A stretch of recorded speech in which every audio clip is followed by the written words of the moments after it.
We're going racing.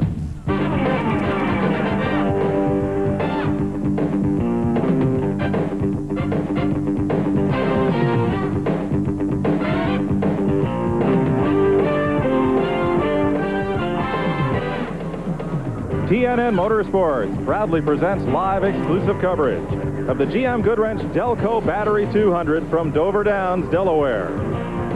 The Monster Mile, and look at the crowd that is packed in to see the Busch cars today. Wasn't long ago you'd have a hard time getting this many folks out to a Winston Cup race in the state of Delaware, but they are here for a Saturday show that is bound to be full of action. Hi everybody, I'm Mike Joy. Dover has become kind of a one-groove racetrack this weekend. You make the least little slip up out of that groove and you are into the cement in a hurry. And the fans are here to see that kind of action. Will it happen? Well, we'll find out. There's no margin for error on this racetrack. And look at the point standings. There's no margin there as well. Kenny Wallace leads by only 2, and there are just 173 points from first back through that tie for 10th place. Joining me today on TNN, Buddy Baker. And Buddy, after 12 races, 10 different winners. Why is it no one team's been able to break out from the pack? Well, Mike, some of these teams have only been together for 5 months, and it's so important to get this momentum in the first part of the season so you can make that run for the championship. Nobody's done it yet, but there are teams that are moving up in this rank, like Ricky Craven and Wallace and those guys. I feel like they're fixing to move in there and make something happen. It should be interesting. You mentioned Ricky Craven. He's on the pole with a new track record and a couple of wins in his pocket. Let's meet him with Glenn Jarrett. And what better place to showcase that momentum than just a few miles down the road from the hometown of his sponsor, DuPont Chemicals. Ricky, couldn't be a better place to sit on the pole, could there? Boy, you're exactly right. You know, this place is mean. The only way to run good here is to get mean back, and that's what we did yesterday. DuPont Automotive Finish Chevrolet was awesome. We had Crytox here, Interfix, Speedy Oil Change and Tune-Up, Goodyear. They paid me to do a job. Yesterday we did it.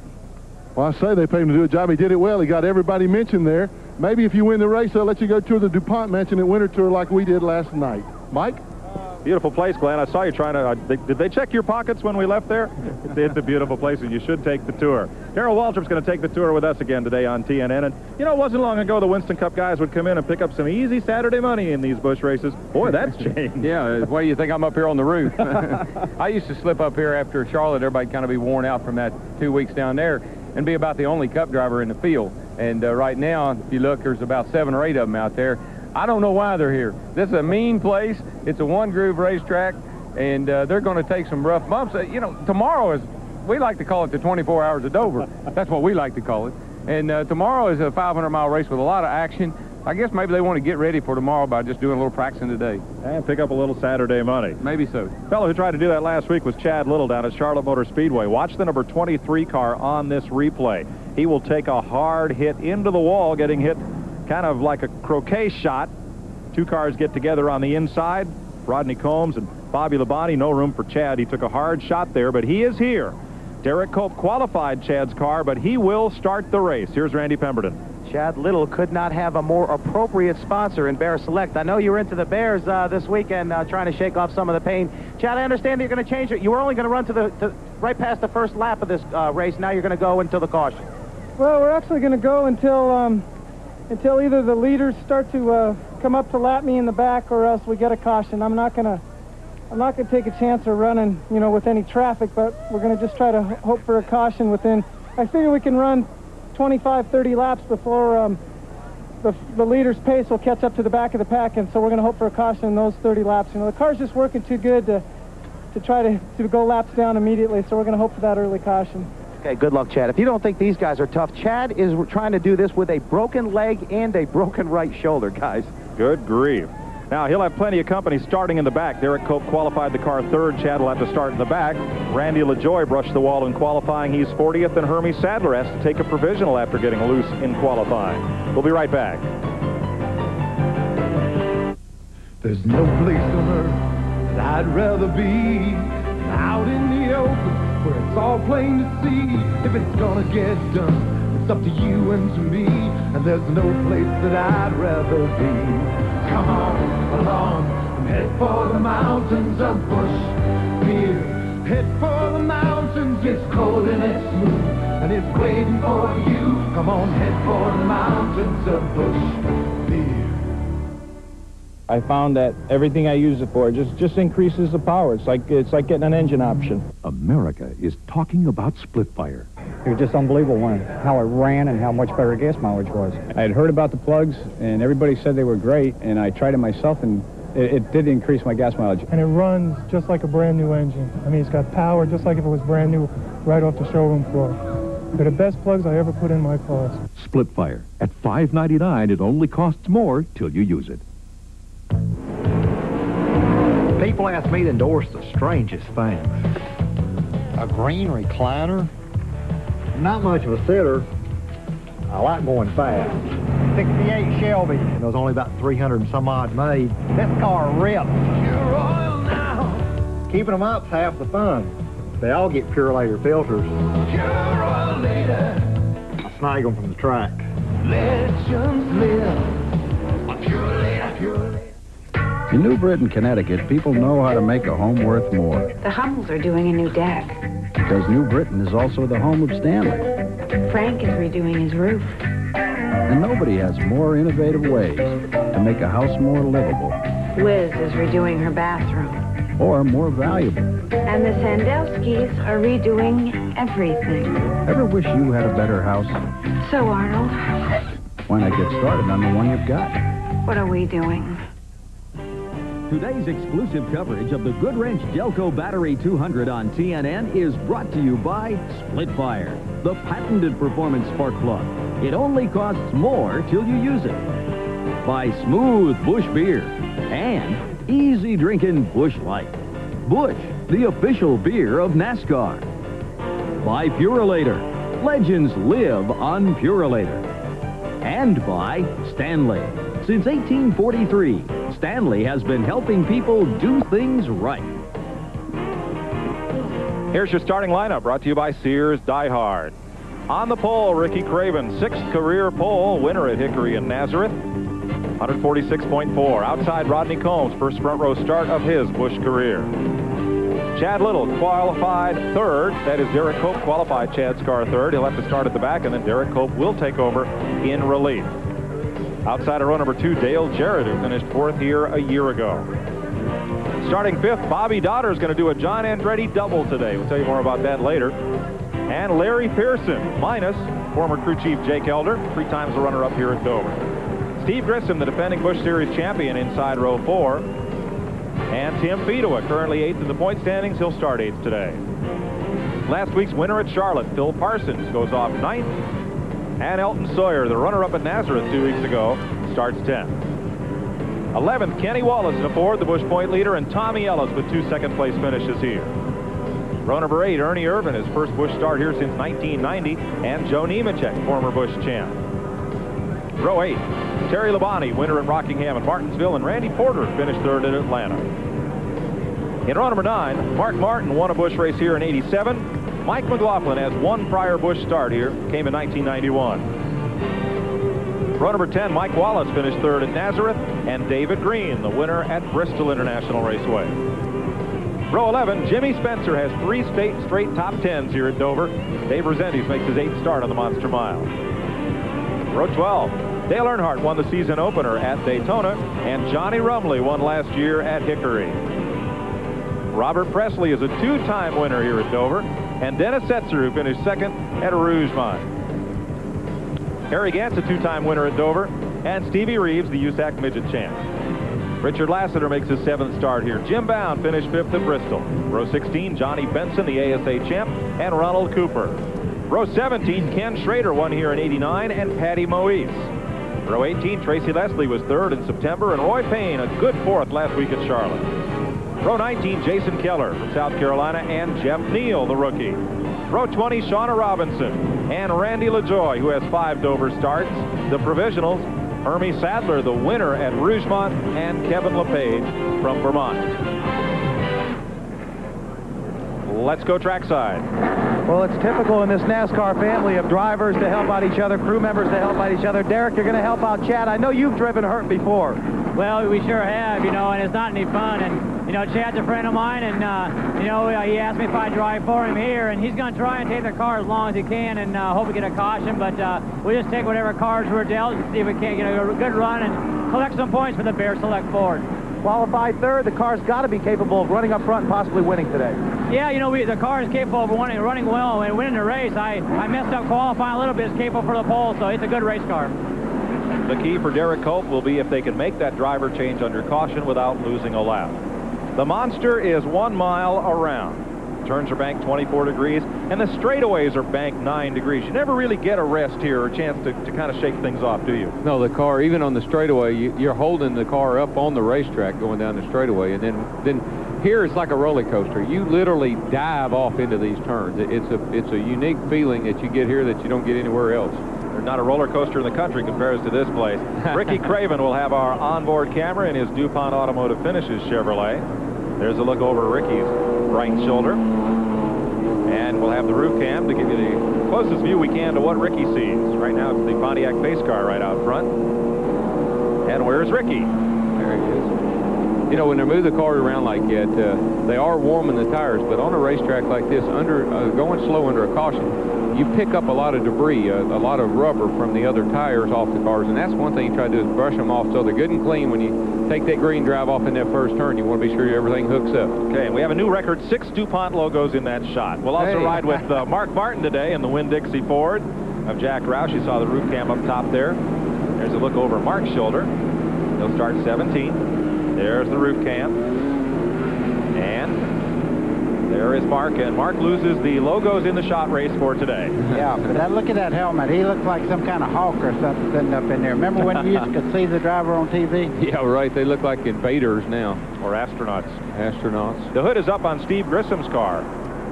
That team recently purchased from the Grissom family by Gary Bechtel, who owns Steve's Winston Cup car. He's going to make infrequent starts in the Busch Series, run a few selected races. And you know, you might say, well, how can that happen? They haven't even taken the green flag yet. But I tell you, all those guys worked on that car, got ready to go, and probably filed a plug or got a plug wire off more likely. They're going to take 2 pace laps, so they'll have a chance to get that repair made. You notice in that shot, they're always thinking, though, he put gas in there. It only been around one time, but they put gas in there. That may make the difference later.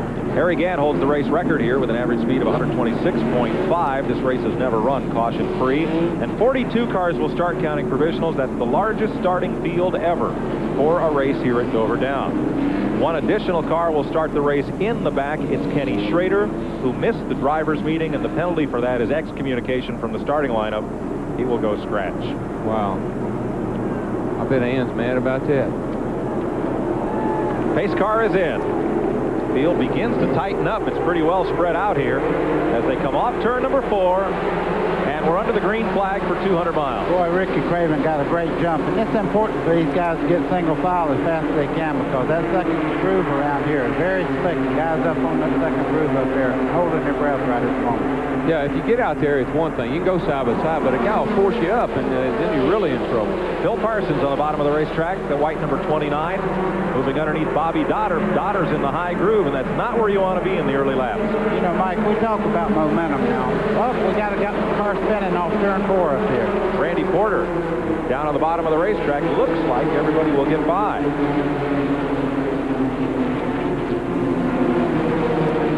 Cincinnati Millicron, number 35. Porter has a quick spin, and we are under caution at 1 lap. Now, that's a break for Chad Little. We'll see if they decide to make the driver change under this caution or if he will run a while in the Bayer number 23. I bet he's sitting there thinking, gosh, I didn't know I was going to have to make this decision that soon. Yeah, right. What happened here? Well, he's up in that higher groove that I was telling you about, and he just lost control of the car. There's no coming back once you get her around that far. He's along for the ride right now. Hold her down there. Yeah. See, if he turned the brake loose, he'd shoot right back up in front of that traffic. That would really be bad. Nice save by the Busch Series rookie out of Greenville, South Carolina, Randy Porter. Chad Little staying on the racetrack. The pits are closed for the moment. We'll see if they open them up next time around. We'll be back to Dover Downs right after this word.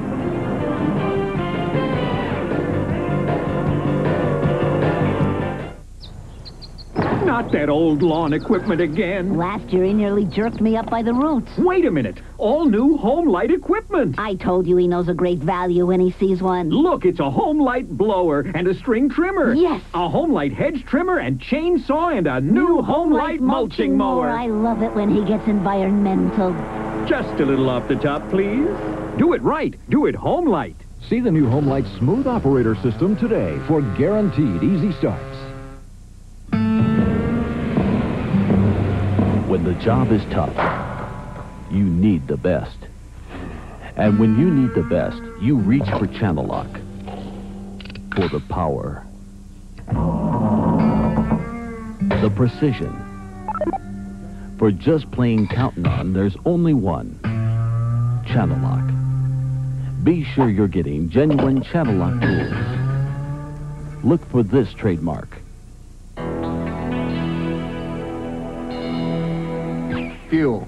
It's got to be the best, especially when you fire up. It's got to provide efficient turnover. It's got to be lean and have some rare qualities. A WD brand steak from Winn-Dixie. It'll definitely get your motor racing. Oh, the car? It takes high test.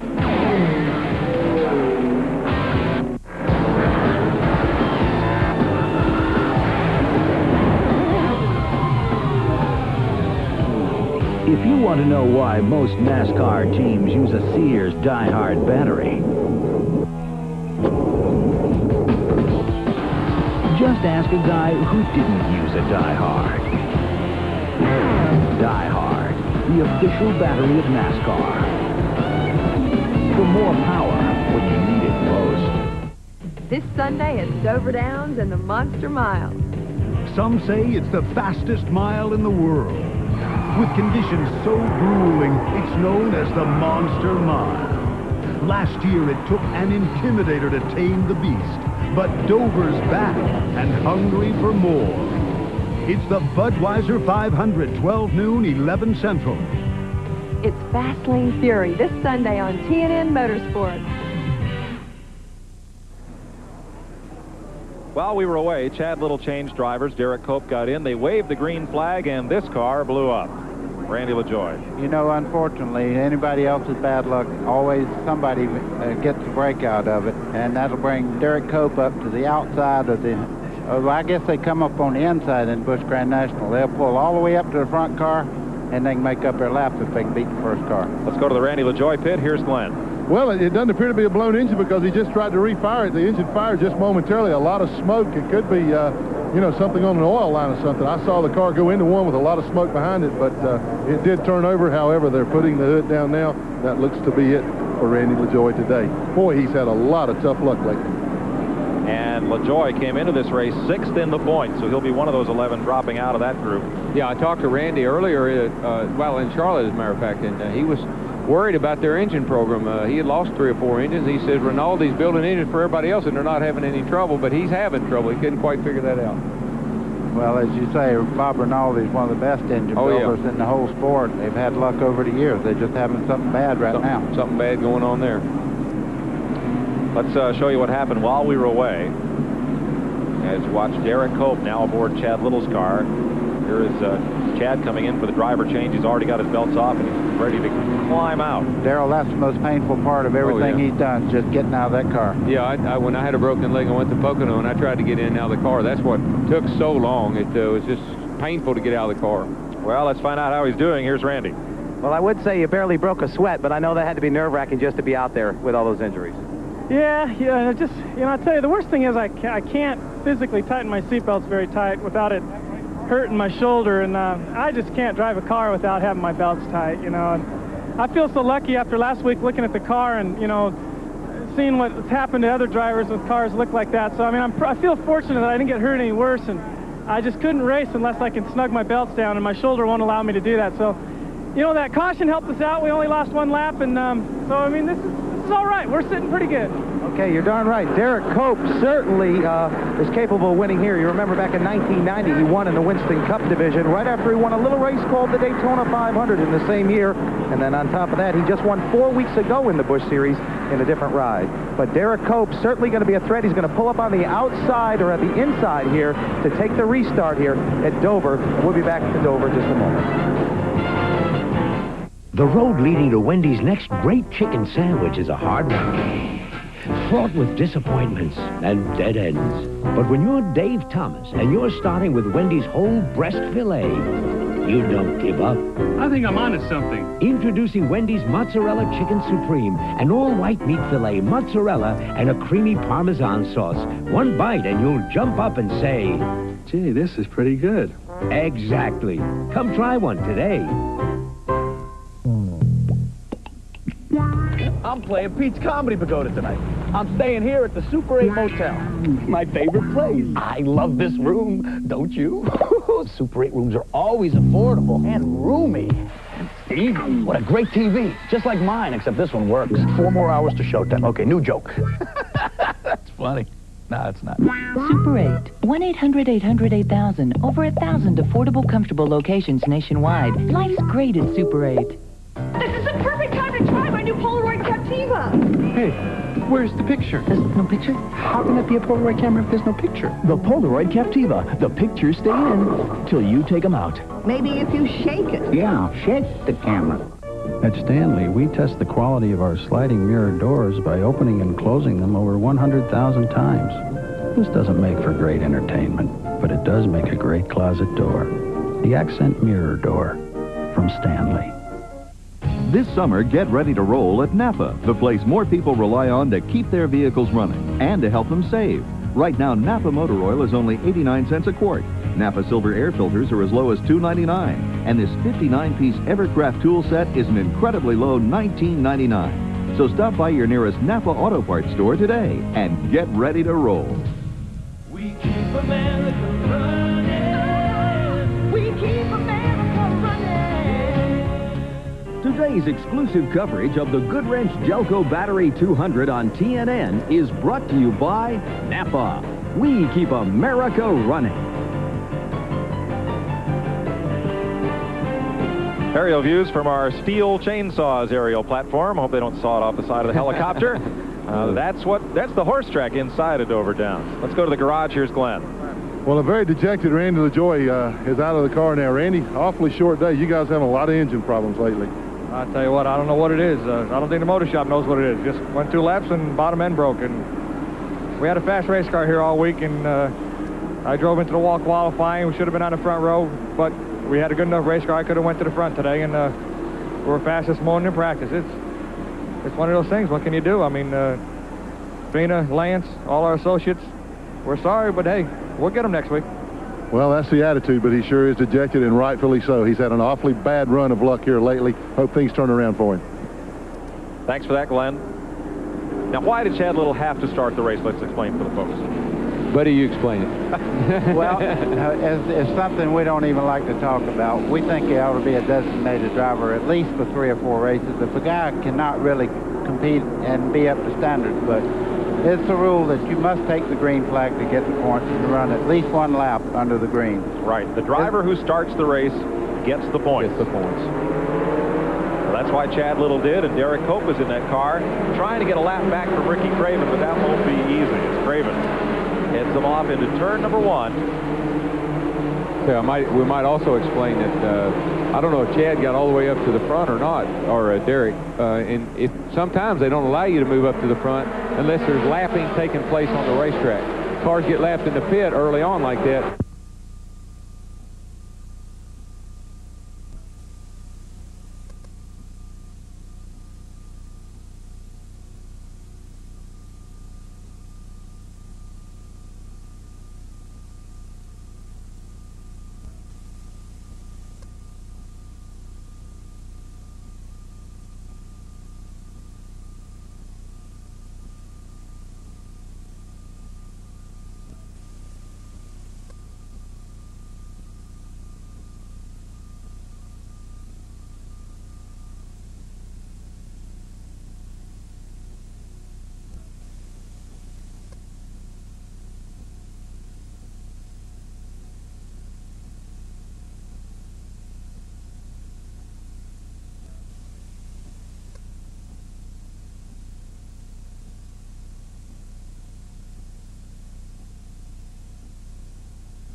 Live from the Grand Ole Opry House in Nashville, country greats Waylon Jennings, Michelle Wright, and Billy Dean host the prestigious TNN Music City News Country Awards. Monday at 8, 7 Central, only on TNN, the Nashville Network.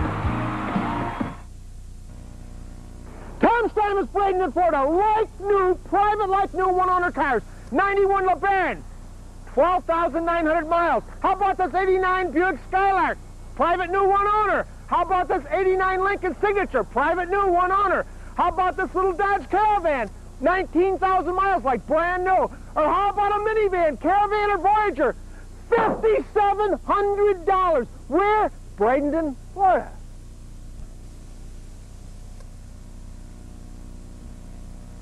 Oh, I never thought I'd enjoy mowing my lawn. Snapper Highback. It's become a legend for its bagging ability. Clippings, leaves, even pine straw. I'm not just pleased. I'm thrilled. Highback's extra thick steel deck is turned in to overlap a special airlift blade. The result? Vacuum that will leave your lawn impeccably clean. And Highback does a great job of mulching with a Ninja mulching kit. I really didn't know how good my lawn could look.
My truck has 99,000 miles on it, and it's like a brand new engine. America is talking about split fire. I feel like I have a new engine. No hesitation. You hit your passing gear, you're gone.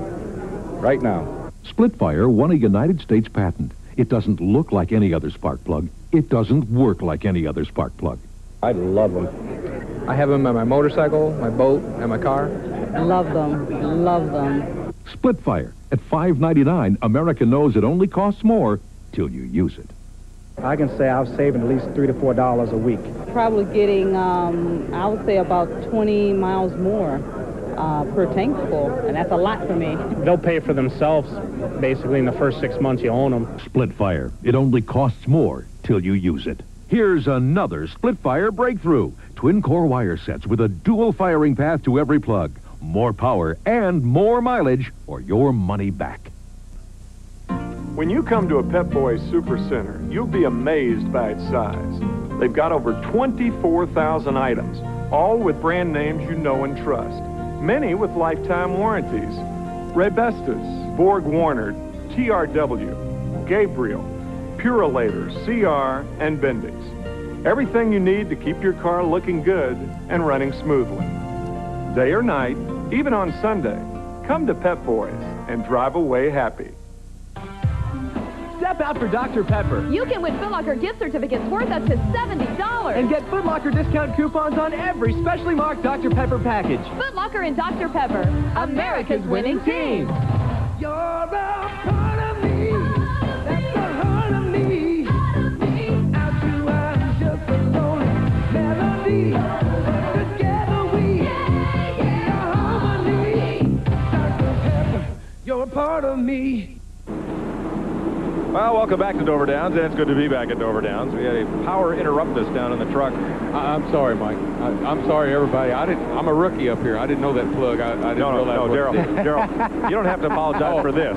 We'll find you something to apologize for before we're done today. I didn't realize it was the main power source. We're going to blame you for Tommy Ellis not knowing there was a car on the outside of him. That might be.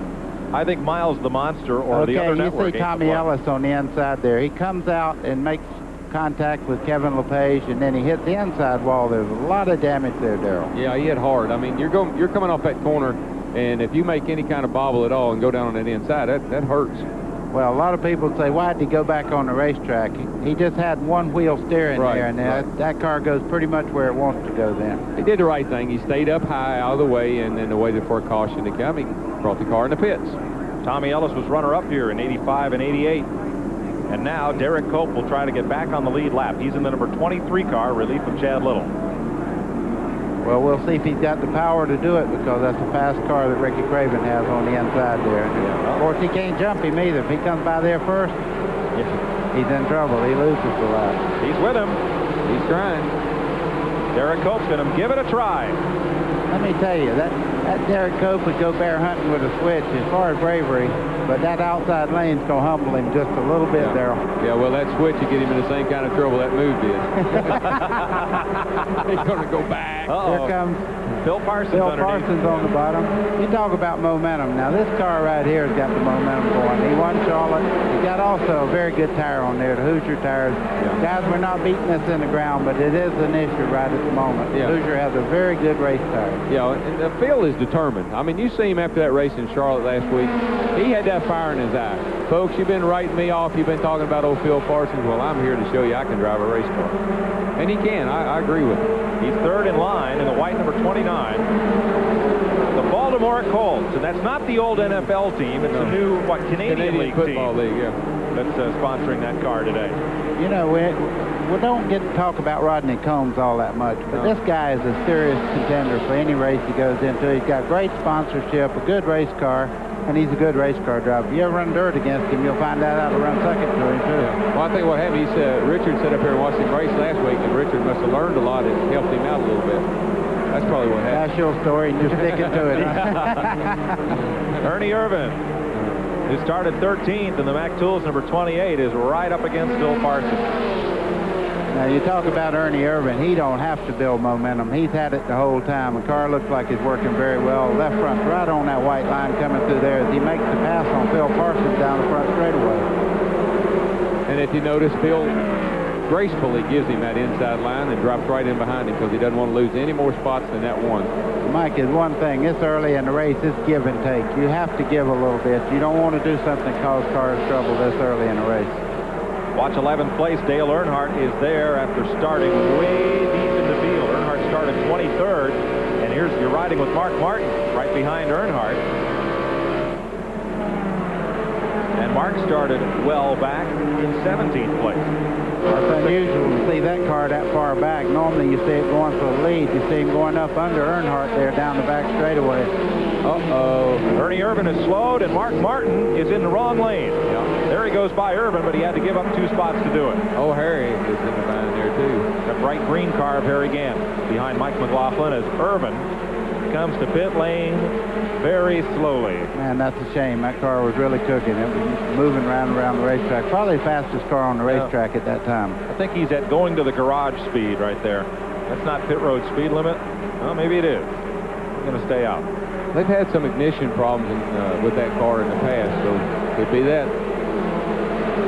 Oh, we got a high-speed roadblock. Report is Ernie Irvin has dropped a cylinder. Here's Glenn. Ernie has brought the car in. It is not running, and they just told me that they thought it was exactly what happened to the cylinder. They're going to look it over, but looks to be terminal. He doesn't look to be in any hurry to get back out there. I think this is it for him today. Tough break. Boy, that car was really on the move. I'm telling you, I watched him going through the first turn last lap. He was really flying, but no more today. Irvin out of the race at 28 laps. Here's the battle up front. That's what I was going to say. You talk about cars on the move. These two cats in the front right here, they're checking out. they got a good quarter straightaway lead on everybody else. Well, Ricky Craven's leading right now, and he's setting up a nice draft for Rodney Combs to run along in. As long as they don't race, they may build up a little lead over these cars because the third and fourth place car are not running nose to tail quite as tight as these two cars here, and the draft will pull them right on away. Do you think that Ricky Cravens has any incentive to run good here this week? You think his sponsor maybe has got anything to do with how good he's running this weekend? I must tell you, I dined at the estate of the DuPonts last evening, and it was quite well. Whoa, wonderful. What did you have? Winterthur is now a museum.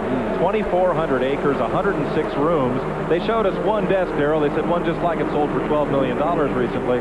What a place. Here's your Napa Field standing update. We keep America running. Here's how they're running. What they have in that disc? $100 bill? They wouldn't let us touch it, let alone open it. We got a little bit of...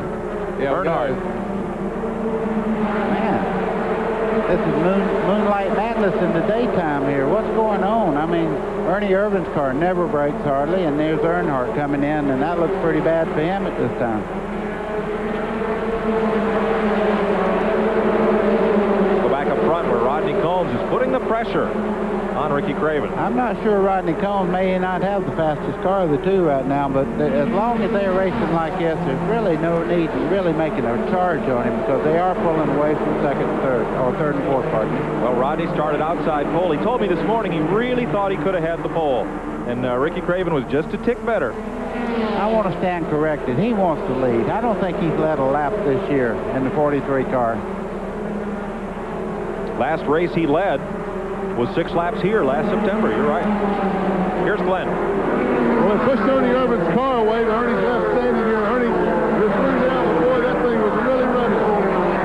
Well, I tell you, it really was. When something started happening, when there was a caution, it started spitting and sputtering a little bit. Took off and started missing. So I had to come in and check if a plug wire was off or something. Couldn't find nothing, so got to have to retire the back row corner. Well, at least now you get a lot of rest for tomorrow. Yeah, I learned a little bit about what the track's like and about racing. Okay, Ernie's going to take it easy for a while. Ernie's out of the race, and the report on Dale Earnhardt is they suspect a broken rocker arm or something in the valve train. You want to talk about fast cars on the racetrack? There's an old green car that's just creeping right on up toward the front. He is easy as he goes. Old number 7, Handsome Harry, is motoring to the front. Well, he's going to have to work hard to catch these two birds. They look good, but put my money on Harry right now. There's Harry Gant and Mark Martin. Boy, that's two good ones there. If they get hooked up, they'll come right on to the front, as Darrell said. Harry started 27th. He's running 9th. And you're in the 10th place car. You see the steering wheel on Mark Martin's car, how still it is all the way through the corner. That car is working very well. Anytime you see those spokes not moving, that car is handling it. Anytime you see the wheel turn only to the left, that driver is a happy camper. Yeah. You got it. That's for sure. Well, that's a good shot of the back of Harry Gant's car. Those cars in front of him look in that mirror. I guarantee you look bigger than this out the front of Mark Martin's car. Mike Wallace just ahead, the FTP brake Chevy, and just ahead of that Tim Fiedler. I think it shows a lot of integrity on Mark's part to sit there behind a guy like Harry Gant. He knows Harry's good. He knows he's going to the front. He's just going to follow him. He's not going to try to pass him right now. He's just going to stay with him. Boy, oh boy. That was almost a mistake there. The red car you see in the back of that frame there, the lead cars run up on him, and they had to almost lock the brakes up, and that brought everybody back in the line there for the lead. Johnny Rumley backing up down on the bottom in the White House apple juice car. You know, Mike, guys, I think they ought to have more white lines on this track because there's only that one around the inside, and that's the one everybody looks for. If they'd put a couple more of them up there, maybe they'd find them. Well, they're going to repave this whole track after the September race, and maybe make that suggestion. I will. Well, when we go down in the next corner, I'll show everybody something. You see those black marks going in there? That's because that car broke loose getting in that corner. It's like driving off a 2-story building down in the corner. All that stuff you see halfway up the racetrack there, that's non-usable real estate. Watching number 8, Kenny Wallace, the TIC Financial Force, running with Shauna Robinson, Mike McLaughlin, Bobby Dotter. Wallace is the point leader. Ooh, look at this, stack them up just ahead. Elton Sawyer there as they work past Johnny Rumley in the yellow car on the inside. I don't know how that looks to you people at home, but that is breathtaking out there. Out there today. That battles for 12th spot. At the front of the pack, Phil Parsons, who won the third ever Busch race at Bristol in 1982, the modern era of the series, then late model sportsman. His second career win coming 12 years later, and he is now running third and hot on the trail of the leaders in car number 29. 42 laps complete here at Dover Downs. Ricky Craven the leader, Rodney Combs in second, Phil Parsons is third, Dale Jarrett fourth, Larry Pearson in fifth, Terry Labonte and Tim Fedor. We'll be right back. There's one thing that a racing engine and a straight engine have in common. You want them both to last. Haviland Formula 3 from Texaco. To build a race engine that holds up, you have to use the best of everything, and Haviland does that job. No other leading motor oil offers more complete protection to help your car run better, last longer. Good enough for Robert Yates. Well, how hard do you want me to push it today? Whatever it takes to win. Haviland Formula 3. Why add just any motor oil? Add more life to your car. In Normal, Illinois, Gene Goebel is popular with folks who need their car fixed. He does good work, and he doesn't charge an arm and a leg. Because when he needs auto parts, Gene buys a lot of them at AutoZone. You see, the prices are low every day at AutoZone. So a lot of good mechanics like Gene just pass the savings on to their customers. Plus, they can still get the best quality parts. Sure, they know how to do the work right, but they also know how to save money doing it at AutoZone. A safari rarely lasts longer than a few weeks, unless it's a safari maintained with genuine AC oil filters, because over hill, dale, and wadi, no other filter can track down, trap, and capture more dirt.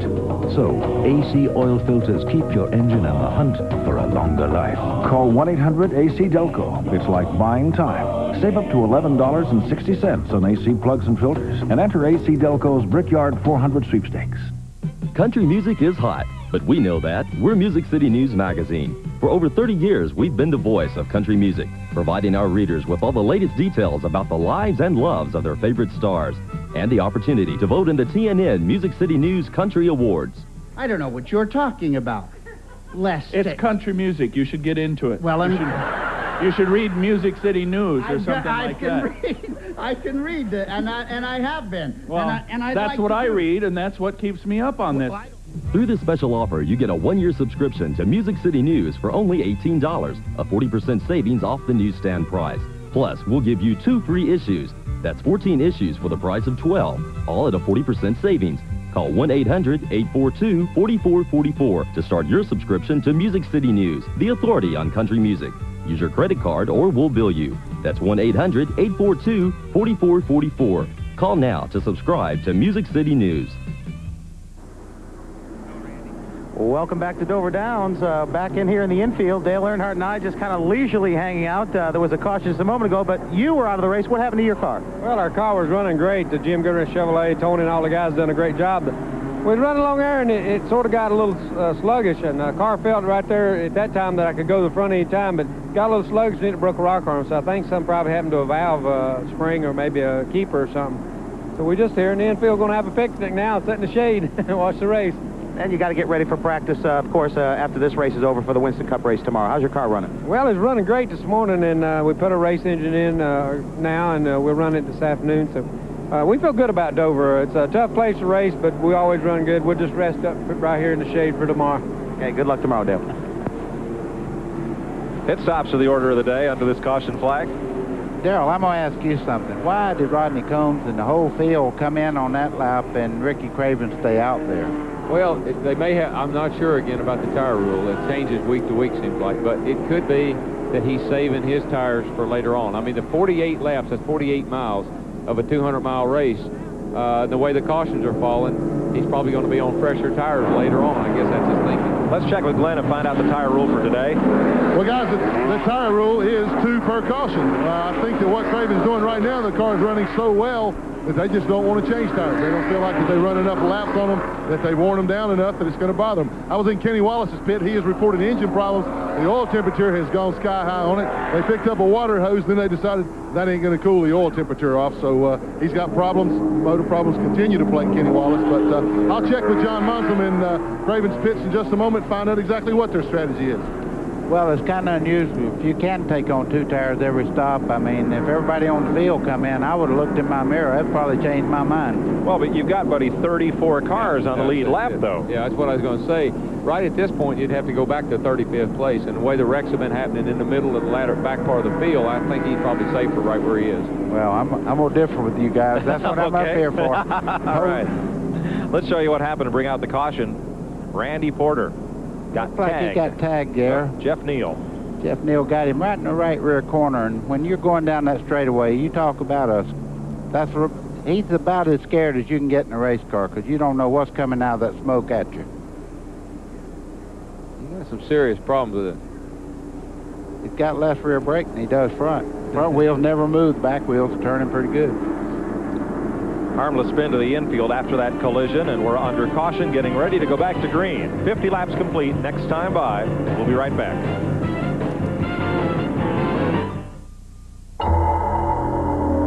Performance.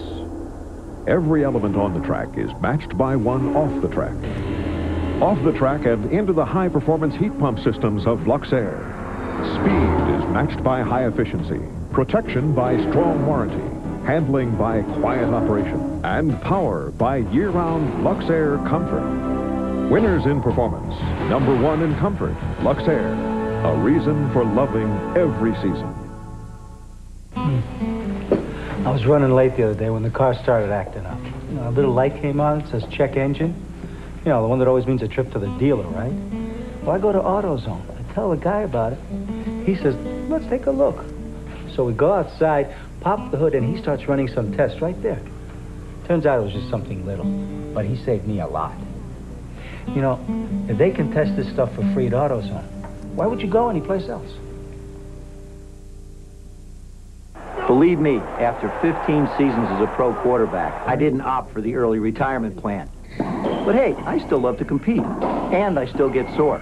That's when I take Motrin IB. For pain, clinical tests prove that 2 Motrin IB work better than 2 extra-strength Tylenol. And Motrin IB is the same Motrin doctors prescribe, but in non-prescription strength.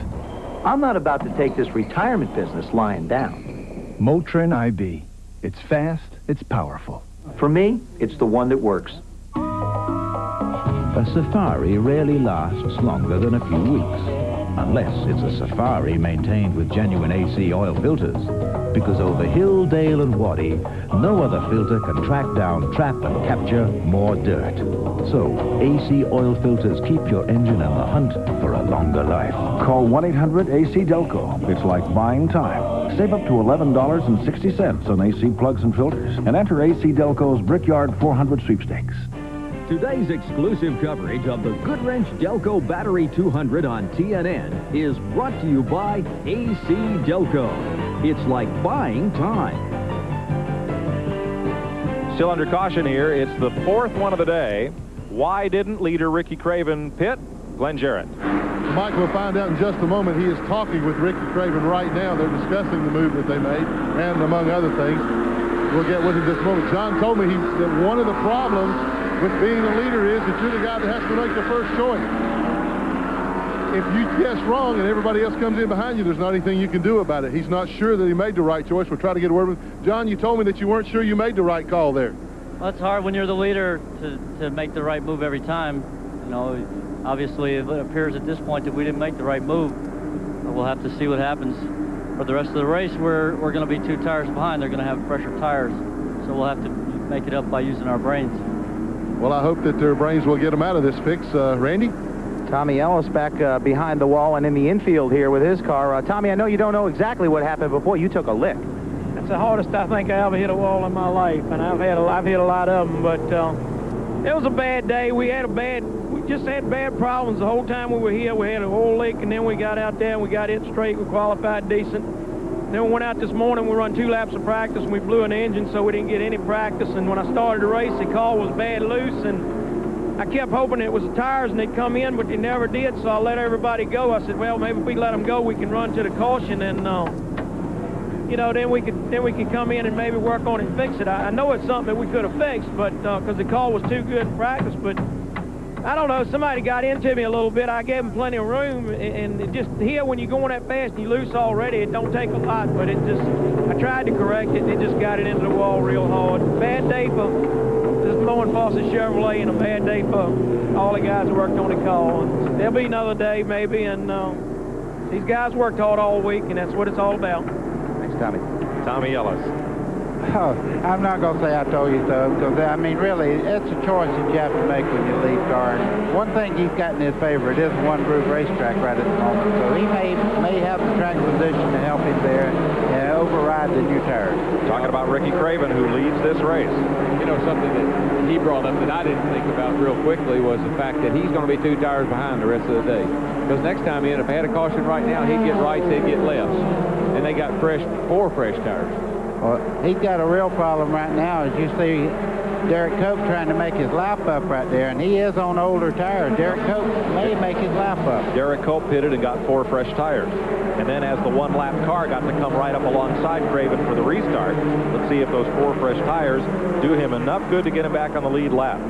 Chad Little started the car, Derek Cope in relief. It is a potential winning car. Cope qualified it 3rd. Going to settle in here for a moment. Let's go back to the second pack where Robert Presley in 99, Tim Fito in 55, and Jimmy Spencer in 64, all chasing Mark Martin. Yeah, they're chasing Mark Martin. Mark Martin had a great pit stop. He was behind Harry Gansky there in the end of that little train there. Now he's almost a quarter of a straightaway ahead of Harry. And he is coming to the front in a big kind of way. He's on the move.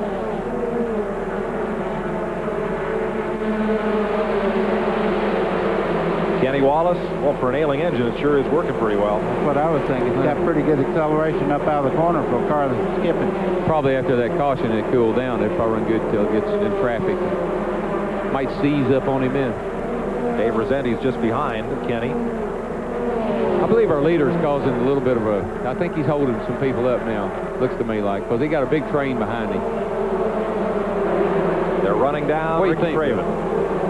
I'm watching this deal right here. I tell you what, you cannot rest a second. You see Stevie Reeves go to the outside there, and he's caught in a bad spot. It'll look like every car on the racetrack is going to pass him before he can get back in line. He may have stayed out because Reeves was posted up in that second position. So he may have stayed out and not got tired. I think he may have stayed out with the lead cars there, and you've seen in that frame there, we had a fight to Derek Cope getting his lap back. And now Terry Labonte is the new leader. There's the MW Windows Chevy of Labonte pulling away from Craven, and Rodney Combs had a look on the low side there. Things are getting a little stacked up here in the field, and they're starting to wear in that second groove. Yeah, that's the disadvantage of not stopping. You see Rodney Combs made a stop there for 2 right side tires. He just goes by it well. Yeah, but, you know, Ricky right now, he knows he's at a little bit of a disadvantage. He's just pulling over and letting those guys go right now. Darrell, that's something you always did in your racing career. When you got a little down on something like that, you had the ability to sit there and be cool and wait on things to come back to you. Yeah, he knows those guys will back up sooner or later, and he won't be in that bad a shape. He's just protecting his lead right now. I see Kenny Wallace is having a problem. He dropped off down on the bottom up here. It looks like he's having trouble. Yeah, pulled it out of gear in the middle of the back straightaway, and he will go to the pits. Yeah, she seized. 3 wide into turn 3. Whoa, Phil, hold her down there. Stevie Reeves still trying to get in that bottom groove. He's a dirt track racer. He drives midgets and whatnot. He likes that outside kind of slick and loose. What was it like practicing this morning? Could you get up in that second groove at all? No, you couldn't. It's right around the bottom on the white line. If you look at the racetrack, you'll see how black it is through the bottom of the racetrack, and that's where you got to be. We're going down to Kenny Wallace's. Well, it's a quick stop. Well, very quick stop. Tires and out. He'll I'd like lose to a have lap. a tire going down or something, because that's all I seen him do. Right front did go down. We just got a report on that. So that's the brake right at the moment, but he can make it up with that good a race car. That makes your engine run real bad when you're right front tires. Puts Kenny one lap down in 33rd place. Harry Gant is flying up through this field. Just a second ago, I seen him behind Phil Parsons. He's past him and checking out. He goes by Derek Cope there on the bottom side and just drives away at will. I tell you what, this guy right here, the longer he goes, the better he gets. Turn 2, Kenny Wallace in trouble again. He's way up the top of the racetrack and moving very slowly. Now down the back straightaway, he's trying to get down to the inside. The new tires did not cure whatever ails that car, and he will be back in the pits. The point leader. A lot of times you'll have that car drop down like that, and you think it's the tire, and it might be something on the suspension that's messed up, or something's rubbing a hole in the tire real quick. He's down on that tire again, though. You can see the nose of the car is dragging the ground there, looks like. That looks like the tire is just fine. Looks like the suspension might broke and the right front's dragging there. Something's got the car cockeyed. Glenn? Well, guys, when the tire went down last time under speed and hit with such force on the pavement, it broke something in the suspension. That's what the problem on the car is. He's going to take it behind the pit wall. They're going to have to try to repair it, get him back out. Boy, leading the point standings has not been the place to be this year. So there's the point leader out, and the 6th place point man, Randy LaJoy, is out. And Ricky Cravens is just looking for a place to get in line and ride. Or hide. Maybe hide, yeah. He should be good right there. There's a big gap between him and the cars behind him now. I think that's what he's really wanting, is just a place to ride. I bet you one thing, when the caution comes out next time, he will be one of the first ones down on the pit road, because I tell you, it don't really matter. It may be a one-lane racetrack right at the moment. Somebody will get by you coming up out of the corner if you can't stick down and kind of block them as you come up out of the corner. Did I say that right, Darrell? Yeah, you did. And, you know, psychologically, I don't like to talk psychologically, but he thinks he's at a disadvantage right now. I tell you, Harry Gant's working all over the back of Dale Jarrett right there. He's up under him, coming up off the corner. That car is really hooked up, and Harry Gant seems to run, I think, of all the racetracks he ever goes to, Dover might be the most dominant racetrack that he runs. I used to love to watch him race here when he'd run up next to the wall. He'd get that car right up next to that wall and just fly around this place. If Glenn is down there anywhere, I'd like to know, he said that the 60 car was going to be leading the race, and I said the 7 car was going to be leading the race. Well, there's your answer. You see Mark Martin coming up right behind him. Somebody's going to have a winner here pretty soon. I think Harry passed the 60 car, actually. Don't discount Jimmy Spencer. Where's he? Spencer's he's riding that lead pack. Oh, man. Come on. Just ahead of these cars. There's Spencer running right with Harry Gant. Jimmy Spencer's in 4th place. There's your leader, Terry Labonte. Rodney Combs running 2nd. Robert Presley is up to 3rd. We'll be right back. Grand Ole Opry star Travis Tritt. Well, I'm running down the road trying to loosen my load. And the sensational Joe Diffie. Together on the Grand Ole Opry Live tonight. 3, 2, 1. Ignition. Ignition. Hello? Ignition. Is anyone in there?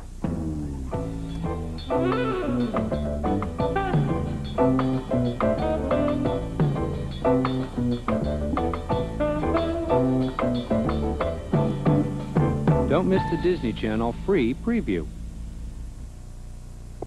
Ah, the beautiful tropics. 1 minute, it's paradise found. The next, it's paradise lost. Whether you live on the coast or are planning to travel to the tropics, Tropical Update on the Weather Channel can give you all the latest tropical conditions and keep you informed on any sudden developments in these fast-changing regions. It's a breeze to keep up with what's happening in the tropics when you watch Tropical Update, 48 minutes after the hour on the Weather Channel. 73 laps complete at Dover Downs. Mike Joy with Buddy Baker and Darrell Waltrip. Glenn Jarrett and Randy Pemberton in the pits today. Up front, Terry Labonte. Rodney Combs in 2nd. And tomorrow at noon, all the action of the Winston Cup Budweiser 500. Ernie Irvin and Jeff Bodine at the front row. Joe Nemechek, Bobby Labonte, and Bill Elliott were the top 5 qualifiers. And you'll see it live here tomorrow on TNN. And working with us will be a fellow who now has the misfortune of standing with Glenn Jarrett. And I'm sure he would much rather be out on the racetrack. We reported it broke something on the suspension. When the tire went down, it broke the jack screw plate on the right front. Wow, engine problems, tire problems, and now this. Just not a good day. Well, you know, it's just been a rough couple months on us here. We, oil temperature got really hot, got up to 240, and then we lost horsepower. The yellow come out, and we pulled the tape off the oil temperature over the oil cooler, and it got to where it had some horsepower again. And then we broke this, so we'll just have to really get them hard at Myrtle Beach. Well, tomorrow in the broadcast booth, we hope things go better for you. Well, I hope so. I'd rather be out there racing tomorrow than be in the broadcast booth, but hopefully we can help the fans out and learn a little bit about tomorrow's race. Thanks, Glenn. Harry Gant, working hard. I tell you, Jimmy Spencer has done everything he can to keep Harry from passing him, and so far he's succeeded. I was just fixing to say he's done everything but throw a door. He has, buddy. I think Harry has been up to his door twice, and Jimmy carries it down in there and closes it. Well, I guess of all the people I've ever raced against, Jimmy Spencer had to be one of the toughest guys to make a move on, because he watches the mirror about as much as he does the windshield. You really have to work your way around him. Spencer drives for Dennis Shoemaker here at Dover in the Busch races. Had a 6th and a 9th last year at Dover in the Busch car. Now, that black car you see in the shot right there is Robert Presley. He's running very, very well right now. He's up to 3rd spot. Yeah, he is running good. Presley next year takes over the Skull Bandit for Harry Gant, but boy, that team could use a sponsor for this season, running unsponsored. Presley started 25th. Wow. Had a good run and a good pit stop. Since we're giving everybody a little plug in that group right there, that last car is Mike Wallace. He's running very well. He's keeping up with the cars in front of him. He seems to be very, very capable of moving up here in the standings later on. Yeah, he ran very well at Nazareth. Led the race, I think, a little bit up there, and then I don't know what happened to him at the end, but I think he ended up 2nd or 3rd there, so that car has really come on of late. That's the Barry Owen car for Mike Wallace. As you look at a summary on Harry Gant's race so far, started 27th, Gant up to 5th. He and Presley just soldiered right to the front of the pack. Don't want to belabor the point, but they're both on Hoosier tires, and they're running very well. Good point. Well, you see Harry Gant there. He's trying to make a move on Spencer. Now, you watch down the back straightaway. Watch him move. I believe he might have him this time. Yep, he got under him enough down the straightaway there to make the move, and along comes Mike Wallace right behind him. Boy, Harry really had to fire it in there, though, in turn 3. Oh, yeah, he drove her in there hard because he knew Jimmy wasn't going to give him any room. Right. These cars are 3.3 seconds behind the leader. I don't think Harry will be for long. Terry's running great, and of course we've seen Terry win already this year, but that Harry Gant is on the move, I think. Underneath Robert Presley and past him. Was that easy or what? It looked it. Well, yeah, I guess if he's going to take his ride next year, I'll get out of your way, boss. Yeah, good point, and I tell you, that's well taken there. I think that Robert Presley's car is not getting off the corner just the way that Harry Gant's is, and now that Harry Gant's already by Spencer, you'll see him move right up to the front. Harry Gant is now the 3rd place car. Number 7, he moves up on the Polaroid machine of Shauna Robinson, driving for Ed Perry. Now, Darrell's talking about these Hoosier cars, but not as a homer. You're kind of the guys, if you didn't belong to a car club back in the 50s, you're kind of like a lone wolf. Are you the lone wolf in this tire deal, going back and forth between Hoosier and Goodyear, kind of? Oh, I don't know. It's just a situation where Goodyear's going to win. They're going to win week in and week out. And it's just kind of interesting to me to see somebody come in and try to compete against them. It's like a rookie coming in and trying to compete against me or Earnhardt or somebody. I mean, it's a tough road to hoe, and I know that, and they do too, but it's fun to watch. It gives another dimension, I think, to what's going on. We're watching the battle for 11th. Tim Fedowa, the Pro-Cal 55, Joe Nemechek in the Racing Electronics 87 up the racetrack. Here comes Larry Pearson in 92. I just fixed to say, Larry Pearson's coming up on the inside there with a slower car on the inside there, and he's going to have to get by him getting in the next corner. Randy Porter again, he's had his times today. He's spun twice already. That's Tracy Leslie, part of that pack as well. Yeah, it's a good thing Larry Pearson hadn't been watching TV. I don't know if he'd have passed him like that or not. You're right.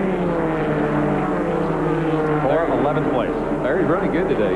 He's up to 13th right now in that 13th. pack. Yeah. Just ahead of them, Ricky Craven, who led the first 58 laps and now has drifted back to 10th. You know, this Tim Fedewa, he has ran so well all year long. I mean, every time we show him, he's right up in front. And then eventually, I believe he's going to win some races, Mike. I think you're right, buddy. Here's Craven, who started on the pole, did not get tires on the pit stop, and now it's cost him.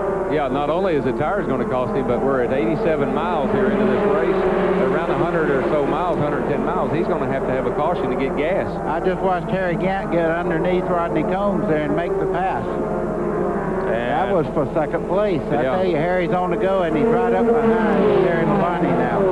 Lap past Patty Moise in the Purex car, and here's the battle for the lead.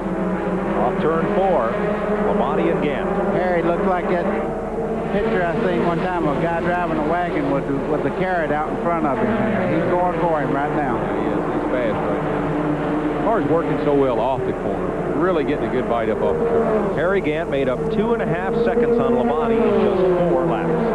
Whoa. I tell you what, when you look in the mirror and see a guy chopping your lead down like that, it just takes a little bit out of you. I don't care who you are. But he will not blow right by him. It'll take him a lap or two to get by him. Well, one guy's called the Iceman, and the other man is just as tough, so we'll see what happens. Here's the third place race. Rodney Combs, the French's Mustard Pontiac. There he goes. And Mike Wallace. And there's the lead. Give it to Gant. Yeah. One thing about Terry Labonte, he'll sit there and get the most out of that race car, but he's not going to fight him this early in the race. He'll wait.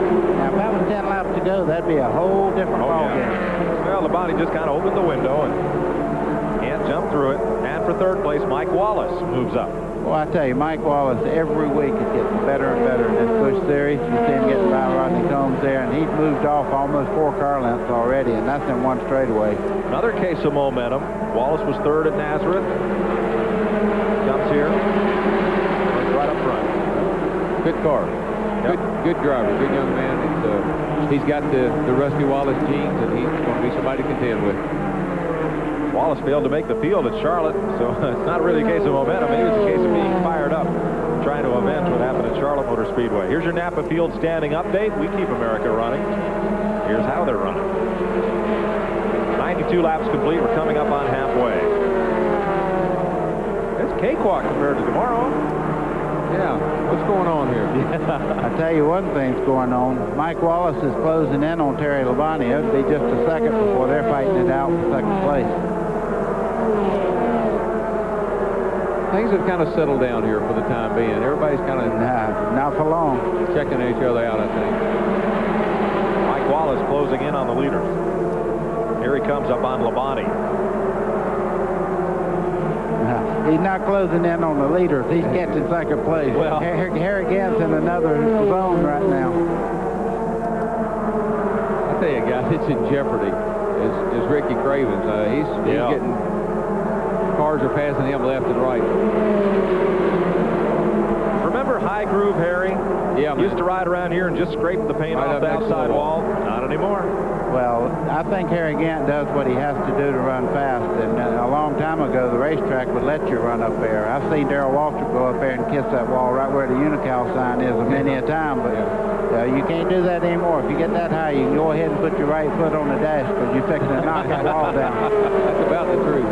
What happened to our friend Mark Martin? He's in 7th place. Right there. There he is. He was running up through there pretty hot and heavy, and then he kind of slowed down. Well, he's just coming slow. He's going by Robert Presley right there, coming up off number 2 and down the back straightaway. Didn't leave a lot of room. That's one of those. Trouble in 4. A big crash. It's Bobby Dotter. Oh, man. Watch that tire. We got a wheel going down pit road there. Oh, it hit a guy. Took out. He seems to be okay.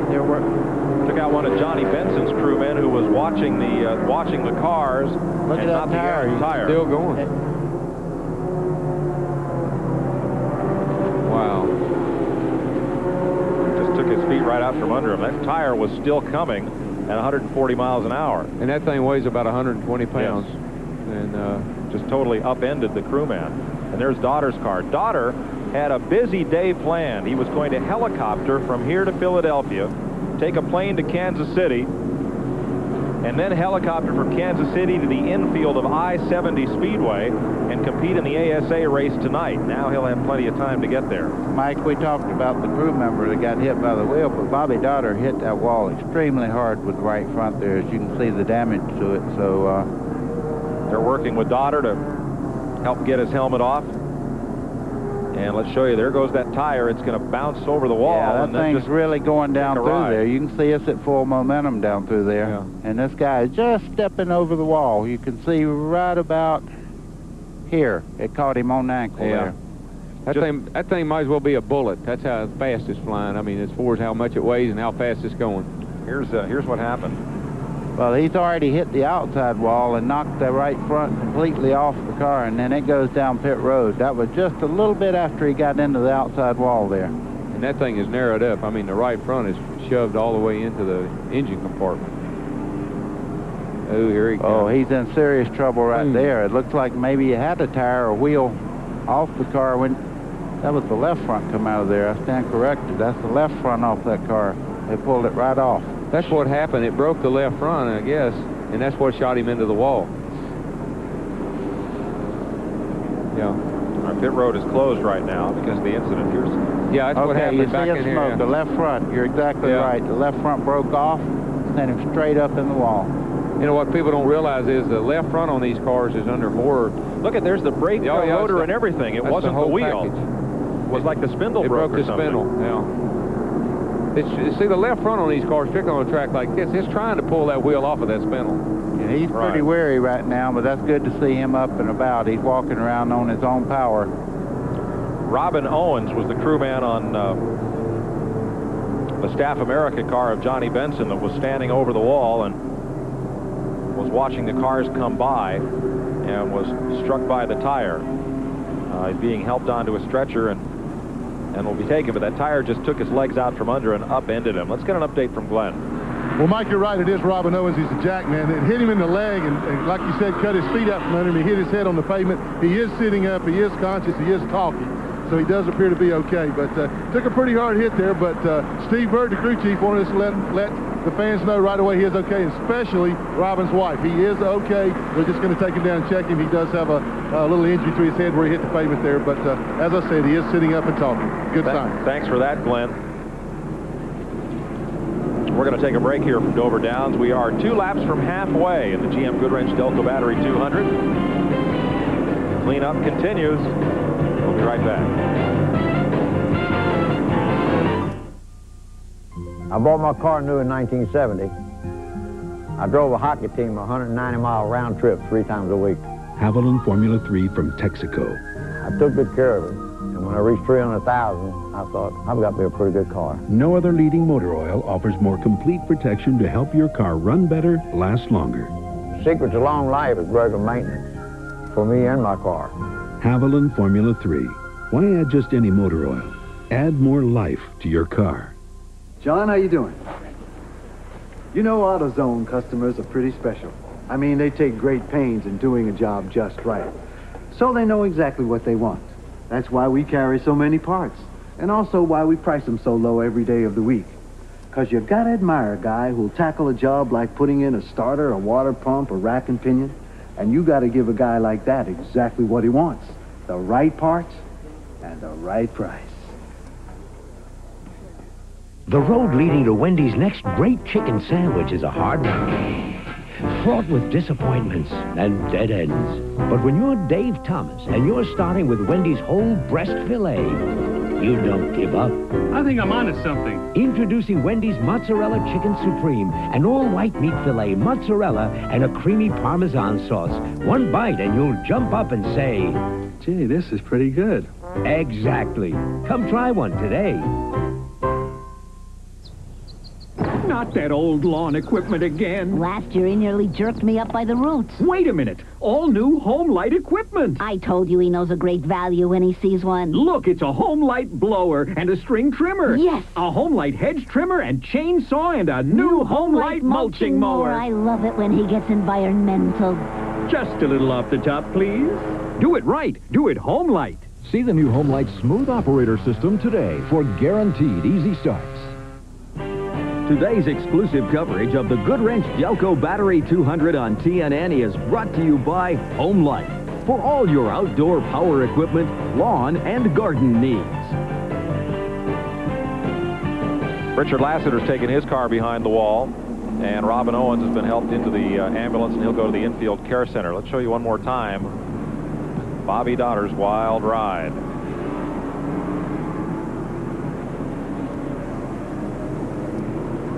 Man, you see all the stuff off the right front there going across the racetrack. There's enough parts flying out there to cause other cars problems from flying debris that were going by there. Like you can see Dodder trying to steer it so it wouldn't hit the wall at such a sharp angle, but that car wasn't going to steer. Well, he hit the wall on the right side and knocked the steering out, and of course the left front wheel's gone, so he took 2 hard shots. Let me tell you, for everything you see that's bad, there's always something good. Let me tell you, if that tire had jumped sideways right there and got over in the crowd behind the pit wall, now we really would have had something bad going on. Saw one more crewman further down falling after jumping over the wall to miss it. And that, as I said, that weighs about 120 pounds because that's got the hub, the brake rotor, and part of the spindle still hung in it. Now the pits are still closed. Number 2 going by there, Ricky Craven, has not made a stop in this race, and he may be getting a little critical on fuel. As we go along here, we'll check with Glenn in a moment, the word from Craven's pit, but he has not yet made a stop.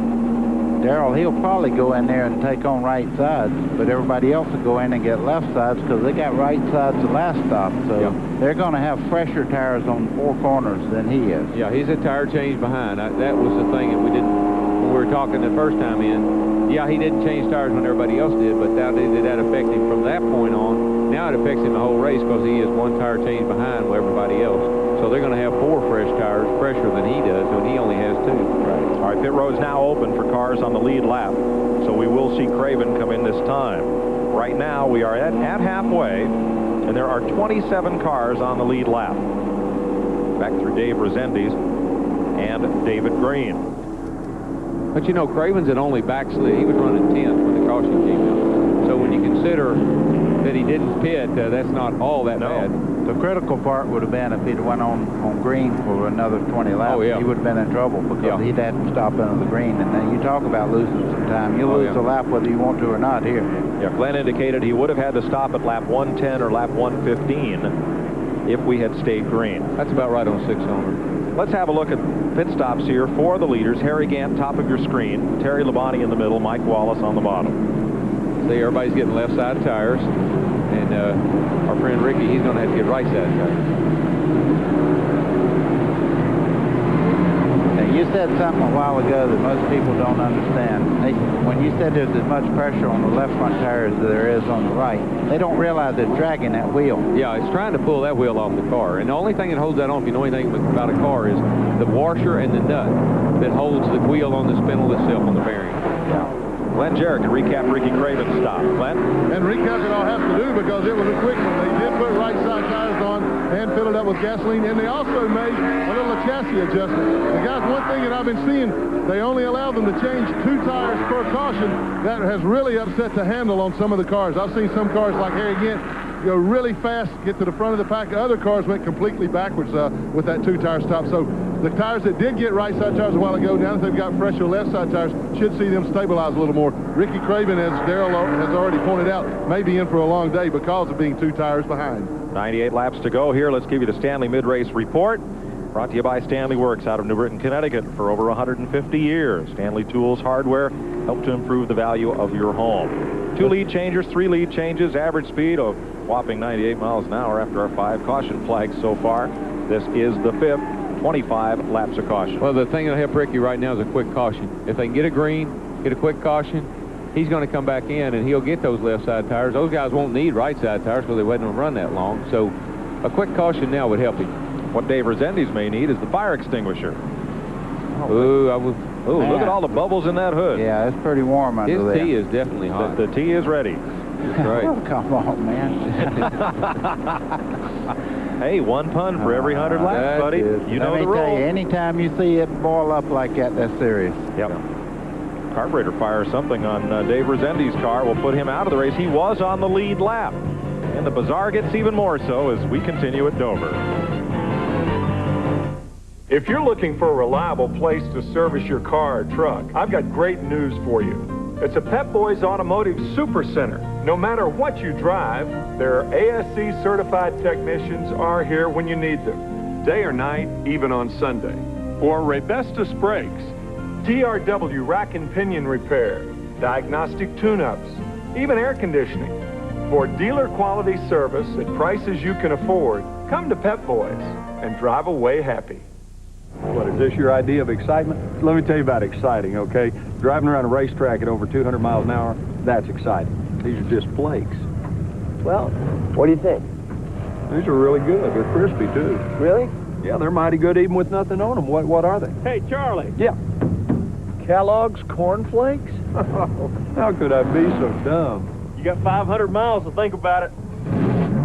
Kellogg's is proud to sponsor NASCAR champion Terry Labonte.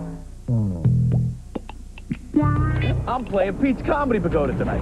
I'm staying here at the Super 8 Motel. My favorite place. I love this room, don't you? Super 8 rooms are always affordable and roomy. And Stevie, what a great TV. Just like mine, except this one works. 4 more hours to showtime. Okay, new joke. That's funny. No, it's not. Super 8. 1-800-800-8000. Over 1,000 affordable, comfortable locations nationwide. Life's great at Super 8. Most trackers can follow the trail only as long as the weather holds out. Unless it's a tracker spurred on with genuine AC spark plugs. AC plugs fire faster than lightning for performance so smooth, even the thunder claps. And that'll keep your engine on the trail to a longer life. Call 1-800-AC-DELCO. It's like buying time. Save up to $11.60 on AC plugs and filters. And enter AC Delco's Brickyard 400 sweepstakes. Transportation provided by Cedar Ridge RV Center, Branchville, New Jersey. Call 1-800-988-4884 and find out why Cedar Ridge is the choice of champions. Well, we're still under caution as they continue to clean up on Dave Resendi's car, right where the field is right there down in turn number 1. Yeah, I know what burnt coffee tastes like, but burnt tea? Oh, not good. Nope. We're riding with Mark Martin right now. He's up in the second place, but we understand he has a problem with the carburetor, skipping on restarts and coming up out of the corner. And Darrell, what'd you say he had it? He borrowed that carburetor from Harry again. I guarantee you. I bet he borrowed that carburetor. I'm going to check when the race is over with. Let's check with Randy. Well, yeah, you're absolutely right. He does have a carburetor problem. I talked with crew chief Bobby Leslie. Things been skipping since about lap 20. It really seems to flutter in the corners, and he gets killed on restarts. He's very worried about it. But they have such a fast pit crew. A lot of these guys, or at least a couple of them, are from the Winston Cup team, and they got out really good in the pits. But watch him coming up through the gearbox. He might be in the way. Well, we have something to talk about when we go back to green. I want you to know who's leading this race is Jimmy Spencer. Yeah. And, buddy, he is going to be a force here. You can believe me. He's one of the hardest men to beat in racing. And, you know, he gets a lot of bad stuff said about him. I tell you, he's a good race car driver. And he does things on the racetrack that let you know he has all the tools to make a winner. Yeah, he does. The thing that's interesting to me, though, is how can a car not be running right? I know the people at home got to be asking the same question. This thing is skipping, it won't go on a restart, and the man is running second. Where would he be if he was running right? And what we're laughing about is, you know, what we're laughing about is we had a race we did with Harry again. Oh, the car wasn't running yeah, you know, he's skipping, the carburetor messed up. Zoom, and he takes off and runs away from everybody. Let's take another break while we're in caution. Hopefully we can come back to green.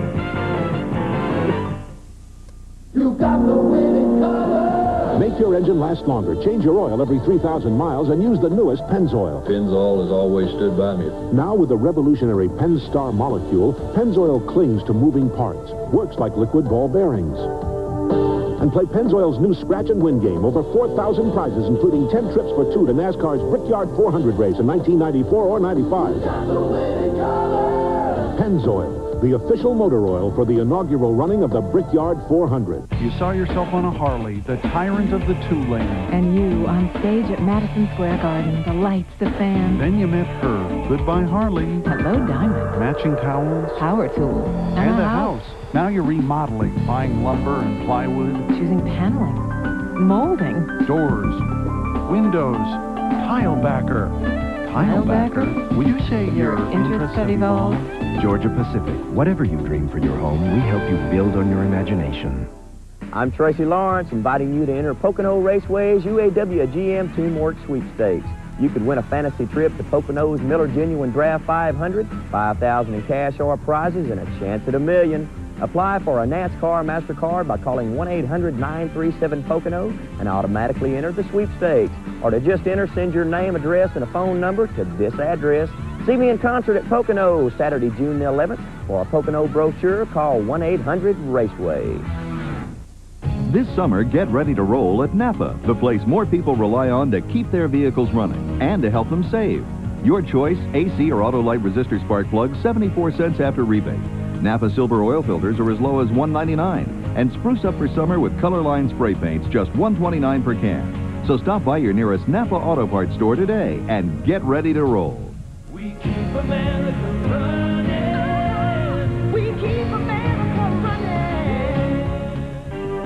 Today's exclusive coverage of the Goodwrench Delco Battery 200 on TNN is brought to you by Napa. We keep America running. Oh, now this is cold. This is really cold. Jimmy Spencer doesn't look anything like Ronald McDonald. Now, come on. Yeah, he's a very aggressive driver. But I'll tell you, now you want to see raw talent? Look at Spencer in qualifying. Watch this save. I'm going to tell you what, guys. You're seeing one of the best right here at saving a car. He gets around. Most people right here would have already decided they were going to tear the car all to pieces. He starts around. Watch him go up towards the wall here. Now, he physically drives this car. Watch him undo the brakes here in a second. You see him unlock the brake here, turn it. Now he unlocks the brakes and drives away. He saved that race car. A lot of people would knock the wall down. So let's don't give him the hard rap. Everybody's got a little something that they like to kid people about, but Jimmy Spencer's a good race car driver, and Darrell, you're not saying a word because you got to run against him tomorrow. I ain't getting my dog in this fight. Oh, boy. Let's go to the hospital. Here's Glenn. Well, Mike, we got an update on Bobby Dotter. He is okay. He took him in on a stretcher, but he was sitting up talking, complaining of a little pain in his right ribs, right shoulder. He is okay, but he does want to go to an ambulance, to a hospital outside the speedway here, have some x-rays made. Bobby requested those himself, so he is okay, but doesn't look like he's going to make that trip to Odessa today. Well, if he can't get there, Rick Beebe is set to qualify the car and race it tonight. Spencer is the leader as we go back to green in the Duraloop Chevy number 64. Got Mark Martin right with him. That's a fast car. I watched him practice this morning, and it is a fast car. And Jimmy's driving the wheels off of it, just like you see. That green car you see in fourth place back there with Harry Gant coming up through there. Won't be long before he's knocking on the door again, trying to get the lead back. That's Roy Payne. He's passing there going into turn 3. Roy Payne, a lap down, had a great race last week at Charlotte, finished fourth.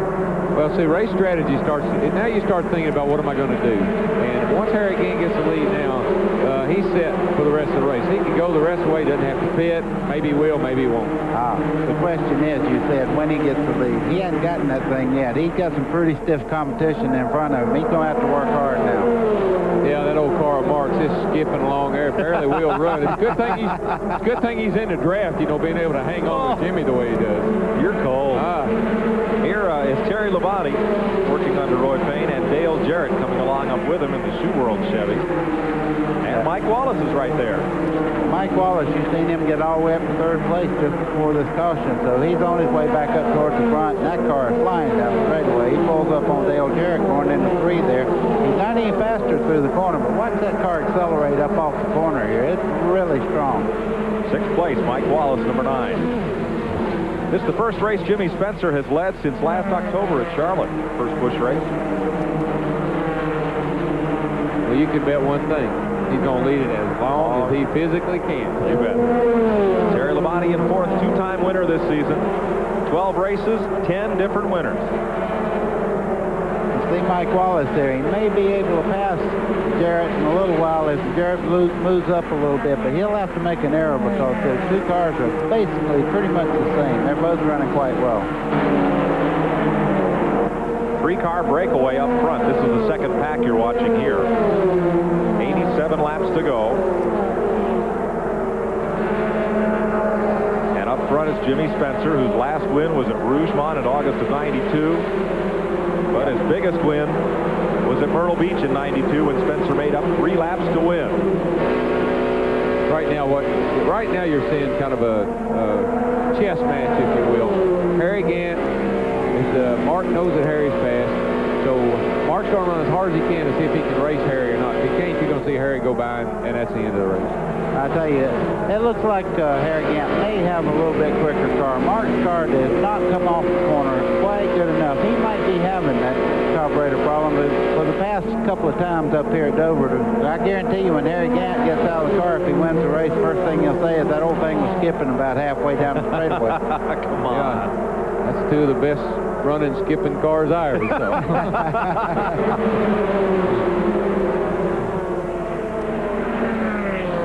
On the lead lap, there are 26 cars. Jimmy Spencer started 21st. He's your leader. Led the last 11 laps. Mark Martin started 17th and has come up to second place. And Harry Gant in third, started 27th and has moved up to third. You know, I'm sure people wonder, I even wonder myself, qualify so far back in the field, but always run well in the race, get to the front. And that's really just the way the driver likes the car. He sets the car up to be comfortable. That car down on the bottom of the racetrack was Kenny Wallace, who'd come back out of the garage, and I don't know if he's going to make it all the way around. Yes, he will. He's in turn 3 on the apron. You know, Darrell, I never miss driving these things until they show that camera on top of the car. It looks just like it looks inside the race car when you're driving, and every time it does that, I start sweating on my palms a little bit. Yeah. It doesn't matter if you just, when you're watching a race like we are, and I know you're the same way, if you've ever driven one of these things, your heart pounds, your hands, your palms get sweaty, and you get nervous. I mean, you really get into what's going on. Kenny Wallace will limp it behind the wall. He's done for the day.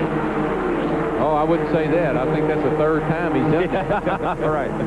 You see, Terry Labonte's moved into the picture frame here. He and Mike Wallace have been running nose to tail, and they are catching the lead cars now. We're going to have a 5-car battle before too long here. Well, I think what you're saying, Jimmy, we know Jimmy, he ain't going to hold back. He's running that thing as hard as it'll go. I believe Mark and Harry, on the other hand, they're thinking, I got 80 laps to go, and they're saving a little something. Terry Labonte's good at that, too. Steve Grissom just makes a pit stop. Oh, under green. Spencer almost got in the outside wall there. I tell you, I think he hit the right rear just a little bit. Folks, it's going to get exciting here at Dover. 120 laps complete. Mark Martin starts to have a look at the leader. We'll be right back.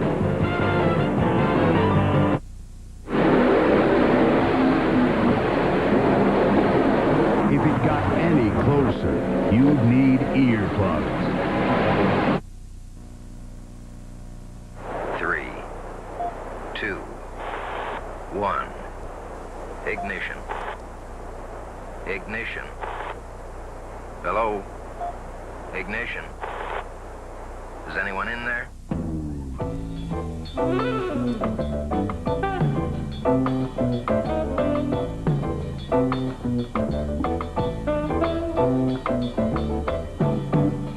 Don't miss the Disney Channel free preview. I've watched my neighbors wear out a lot of lawnmowers. It's been over 20 years now, and my Snapper's still going strong. Snapper is the original built-to-last rider, and today's Snappers offer more value than ever, with bigger engines and lots of cutting options.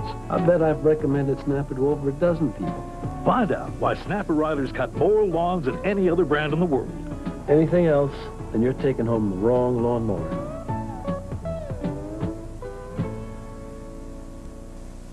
There are some breaks we have to take at a designated time of the hour. It was a bad time to go away because a lot happened, but we had to do it. Mark Martin is the leader. Jimmy Spencer's car got way loose out of turn 2. Let's show you what happened here.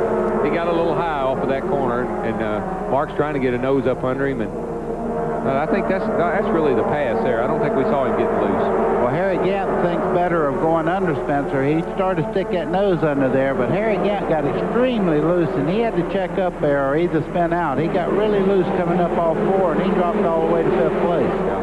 And I think the fastest car on the racetrack right now is Mike Wallace, who's in 3rd place. Let's go to his pit with Randy.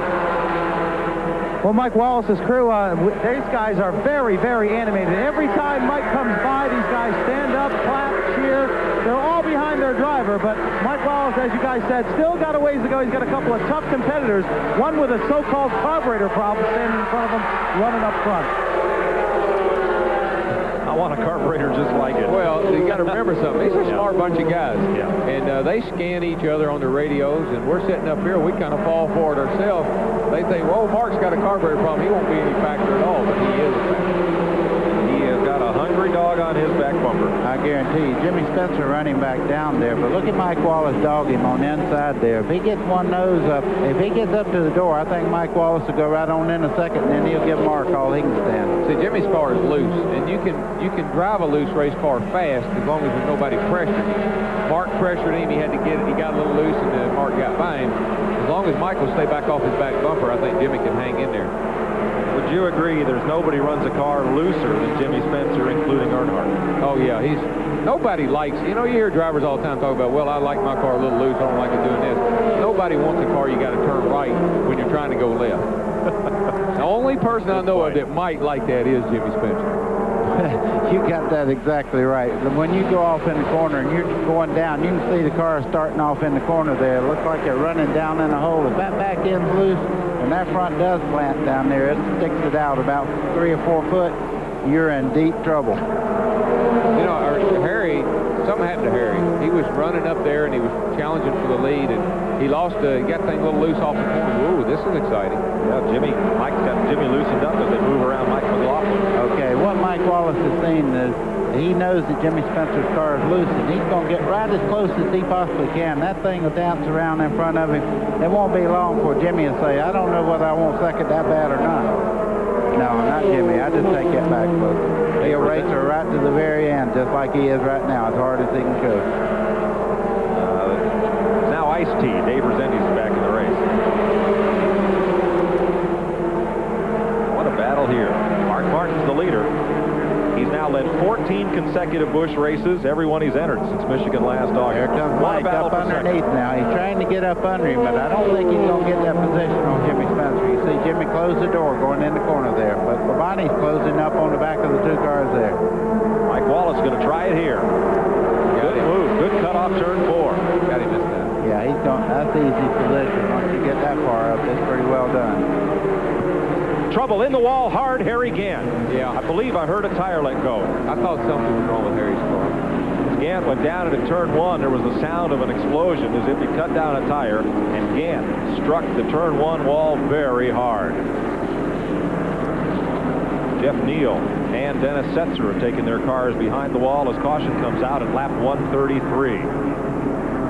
Well, it started out looking like the car was real loose, and then all of a sudden he just dropped way back. He felt something, maybe a blister tire or something like that, but he felt something in the chassis. It wasn't right. Yeah, he got it loose off the corner up here, and then he had a problem. Let's go to Randy Pemberton. Well, guys, you wouldn't believe it. I was just talking to the crew down here, finding out because he was falling back, and we knew that he had right side tires that were old in that car. As soon as I said, are your right side tires going away, he was in the wall, and it was indeed the right side. So Harry Gant, I cannot see the damage from here like you guys can, but Harry definitely in trouble. And also the 64 car, he's called, he needs a little more spoiler and right side tires under this caution. See the but pieces of the tire flying up in the air? Oh man, that's a hard lick right there. Oh. I've done that. I'll tell you what, that's a hard lick when you go in at that angle right there. Gant was the 5th place car at the time. Mike, you can see the black marks going up towards the wall. You could see where that tire was skipping right there. Yeah. That's where it's coming apart. But the good thing was, as you watch that car come off the wall, Harry's in good shape because he was still driving the car. He was trying to steer the car to keep it from going down the hill. And pit stops, each of the leaders will take on 2 tires and fuel. That's all they're allowed under each caution is 2 tires. There's Mark Martin. I might explain to when I say down the hill and up the hill, this thing is so steep that that's what it feels like. You go up the hill, which is up toward the wall. You go down the hill, which is down toward the infield. Mike Wallace completes his stop. Mark Martin is done. Terry Labonte and Jimmy Spencer. 134 laps complete, and Mike Wallace has beaten the pack out of the pits. Barry Owens' crew must be ecstatic. That's what you call momentum, boy. You said that everybody within the pits was jumping up and down every time they passed the car. They put a stop on it. Mike Wallace, 66th career start, looking for his first Busch Series win. 66 laps to go. We'll be right back.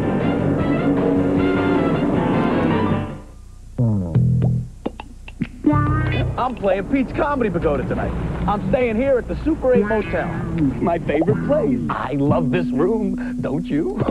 Super 8 rooms are always affordable and roomy. Steven, what a great TV. Just like mine, except this one works. 4 more hours to showtime. Okay, new joke. That's funny. No, it's not. Super 8. 1-800-800-8000. Over 1,000 affordable, comfortable locations nationwide. Life's great at Super 8. People ask me to endorse the strangest things. A green recliner? Not much of a sitter. I like going fast. 68 Shelby. And there was only about 300 and some odd made. This car rips. You're oil now. Keeping them up's half the fun. They all get Purelator filters. You're oil later. I snag them from the track. Legends live on Purelator, Purelator. Fuel.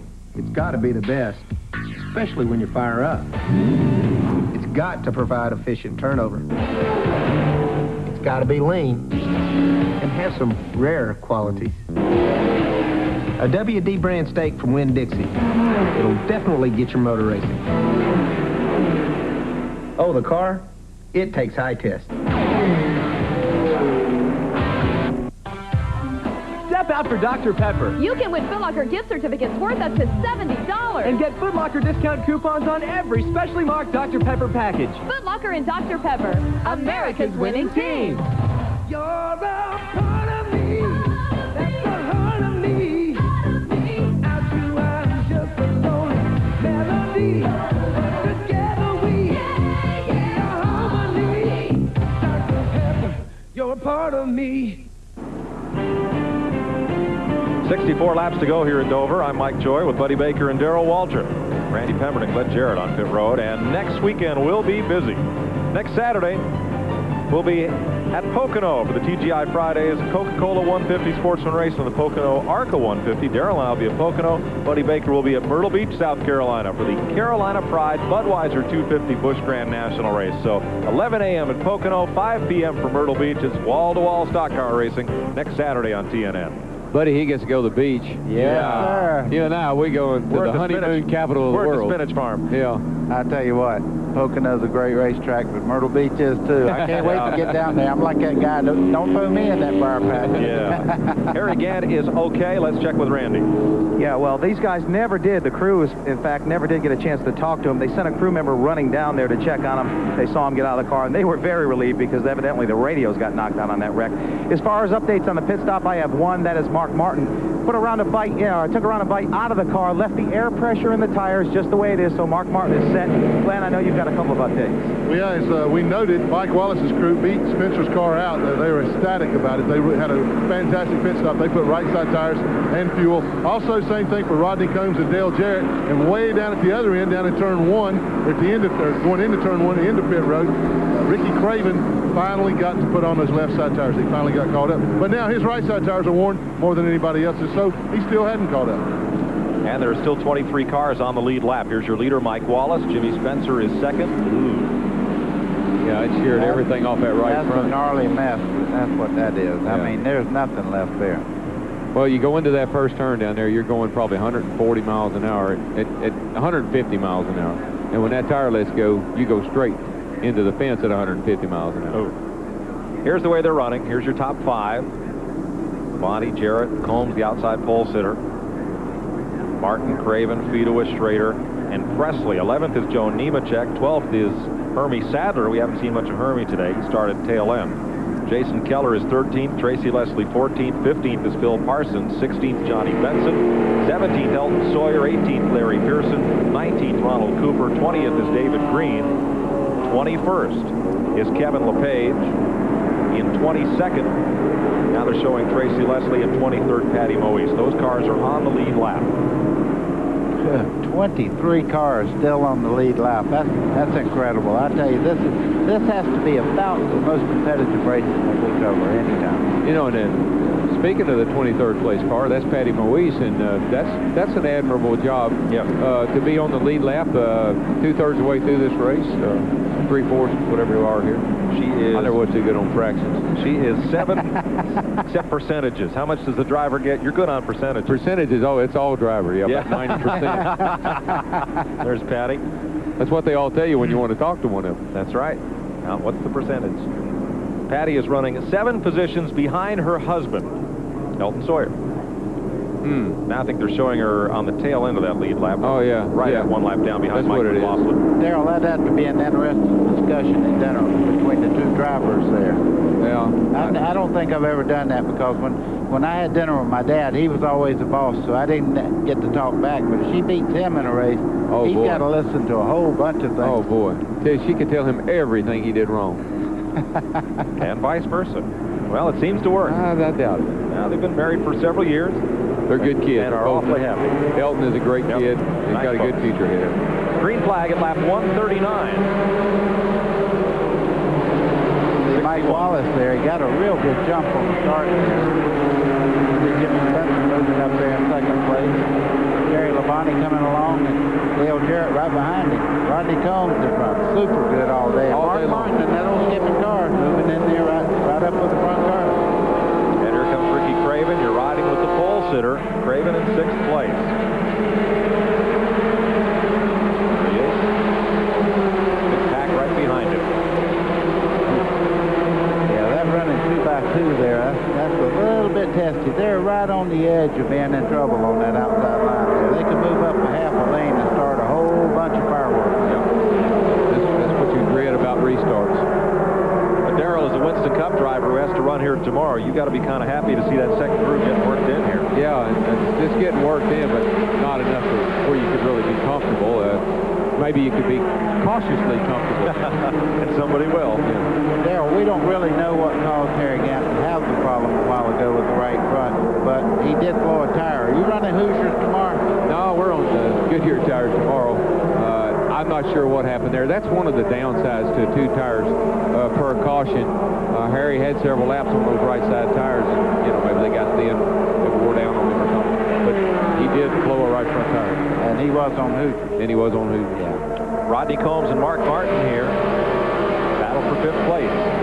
But But if you remember the last race here in the Winston Cup Series, last year, the fall race here, this is the toughest place. I've been with Goodyear tires for a long, long time. Everybody struggles here because this track is so fast and so mean.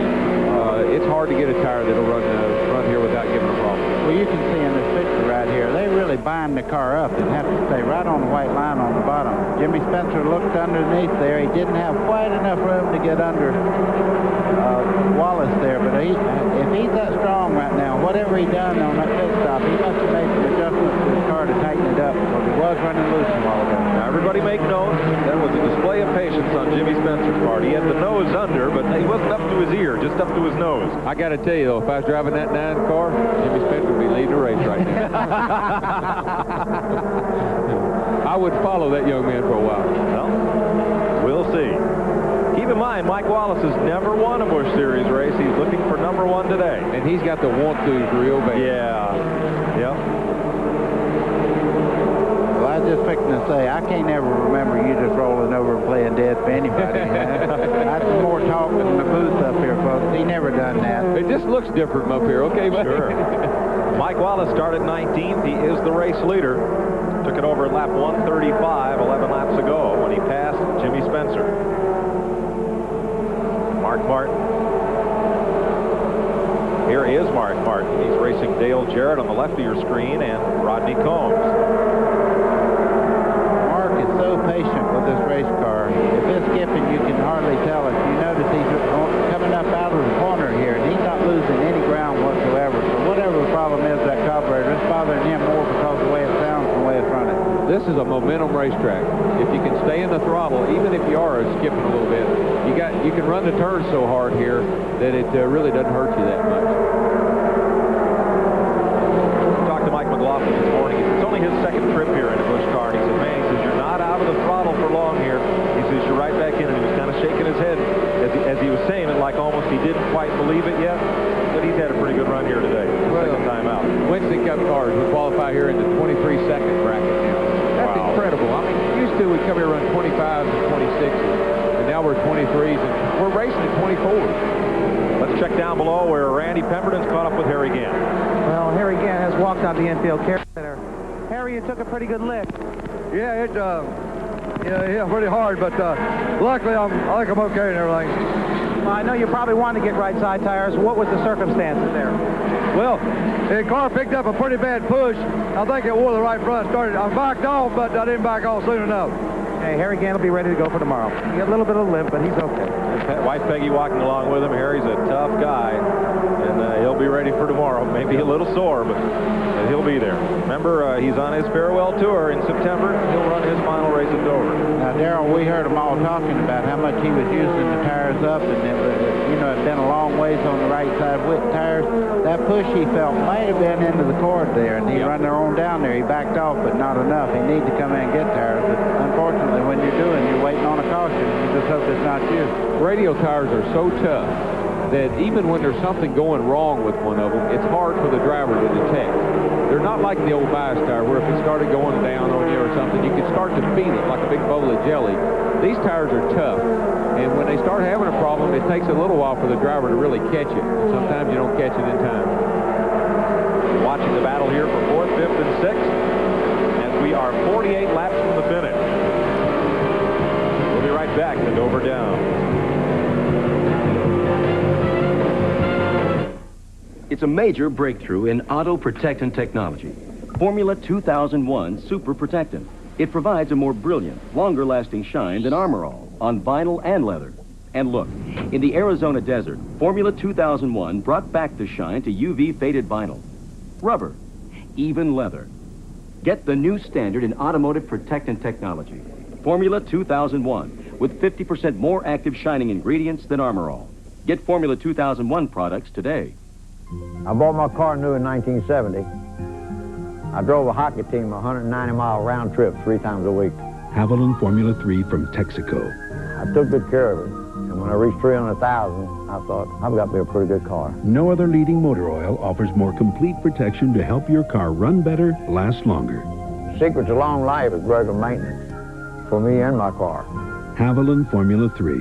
Why add just any motor oil? Add more life to your car.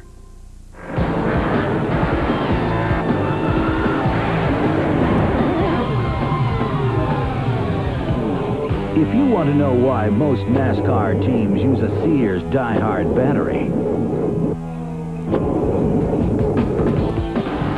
just ask a guy who didn't use a Die-Hard. Die-Hard, the official battery of NASCAR. For more power when you need it most. One of these hammers is jacketed in high-impact polycarbonate. The other one is broken. The fiberglass jacketed hammer from Stanley. This is the perfect time to try my new Polaroid Captiva. Hey, where's the picture? There's no picture? How can that be a Polaroid camera if there's no picture? The Polaroid Captiva. The pictures stay in till you take them out. Maybe if you shake it. Yeah, shake the camera. Welcome back to Dover Downs. 43 laps to go. Mark Martin has just moved past Dale Jarrett to take over 4th spot, and Terry Labonte is right up to Jimmy Spencer. That's for 2nd.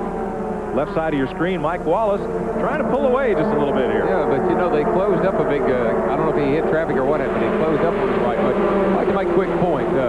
Mark is running a good race, and he's got a fast car, but Mark doesn't know, no driver really knows for sure other than what his crew tells him. He doesn't know that the 8 car broke the left front spindle. He just knows the guy hit the wall. He's calling in wanting to know about tires.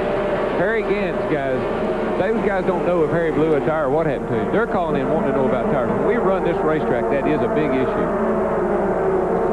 So far, there does not seem to be any indication of a tire problem, of some kind of systematic problem. Bobby Dotter broke the spindle. Harry Gant cut down a tire, but nothing that's endemic to one brand or the other. So it's just the fortunes of racing right now. Ooh, Boy, display I tell there. you one thing. Jimmy, he used that. He tried to use that car as a pick. Okay, he tried to do that, but he did something very nice there. He gave racing room for the 14 car. When he seen he had nowhere to go, he moved up just a little bit and let Terry Labonte get under him there. That's a heads-up move there, because that could have been an accident if he'd have pulled down any at all. I'd have to look at that again, buddy. Oh, it looked close. Moves Labonte up a notch on the board behind Mike Wallace. Labonte, remember, he's won twice this season in the MW Windows car, and Jimmy Spencer is third. The thing about Terry is so quiet, so consistent. He rides around out there. He's not riding around. No. He's out there.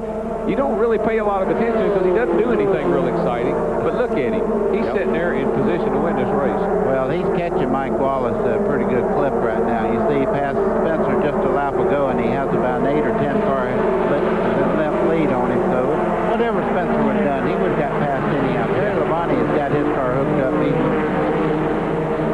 Oh, is that a donut on the side of that 64 car? I believe it is. Yeah. We don't even have a donut sponge. Why, maybe that's why he moved over back there so graciously. He got moved over. Yeah. Well, we'll drop back in the pack a little bit here. You see Dale Jarrett leading the race there with Rodney Combs behind him. Good place. Ricky Craven, he's run a good race today, but like you said, Darrell, he's just been 2 tires off of everybody else by not making that stop at the first part of the race. But he obviously has a really good race car because he's been able to stay in the top 10 the whole time.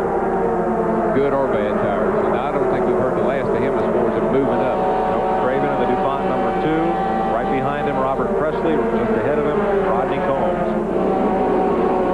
I noticed Rodney Combs. We're riding along here just behind him right here. You'll notice this car dancing just a little bit up off the corner. You see the back end just twitch just ever so lightly, but if you can see it, it's a lot more to that driver when you're holding on to that steering wheel.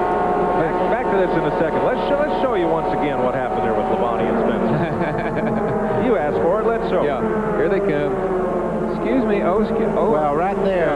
He's about. Terry's far enough up. He's already committed to go by. Oh yeah. Well, Jimmy, once he realized that, he gave him a little bit of room. And got a wheel in the door for his trouble. Just got a little thank you for it. That's it. Back to this battle. Back in 6th place, and now up to 3rd, where Jimmy Spencer and Mark Martin. Yeah, Mark's on the move too. He's running quite well. As long as he can keep that RPMs up, he runs really well. But Spencer's car is really loose up off the corner. Yeah. He fought that thing all day. Yeah, he'll be a tired puppy when it's over with. You see where Mark's at in comparison to Jimmy Spencer. His left front's right on the bottom white line, and Spencer's car is coming through there about trouble, half turn a lane 3. high. One car in the wall, Kenny Schrader. Looked like something happened to the car coming down into 3, right front. There it is.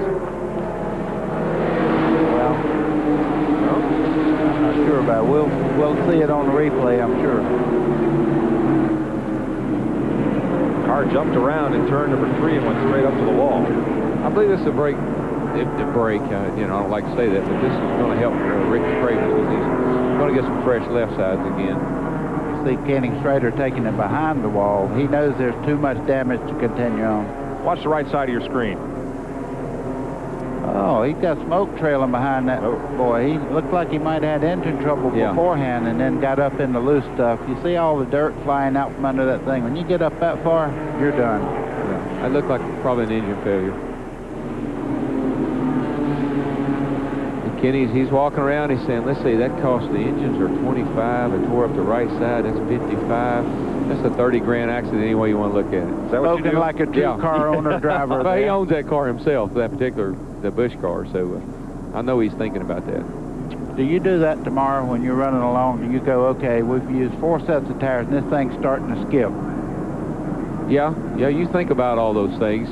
What you really think about is when you start to stick that nose up under somebody. Yeah, how much could this cost? Yeah.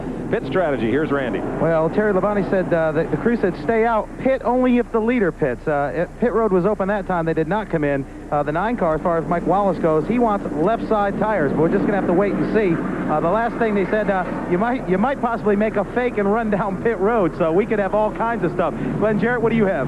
Well, Randy, I think you just called it. I think they faked him out. The one that fell for it was Rodney Combs. He came in and got left side tires. Of course, he was back about 6th place. But I don't think they're going to do anything there. They're going to play their cards as they have them right now. I think that was a smart move on Rodney Combs' part. He knew he wasn't going to win the race in 6th place. He was falling back, and I had said the car was running loose up off the corner. So he had one chance to win this race, and that was to make a move and get fresh tires on the car. Well, he'll restart in 21st place. He's got us past 21 cars in 30 laps. So he has to pass the car a lap anyway. Well, so who wants to keep up with that? You want to do it, Mike? You want Buddy to? You want me to? We'll get Greg Fields, our historian and statistician, here to keep up with it. Well, we'll come back as we're under caution for the 7th time today.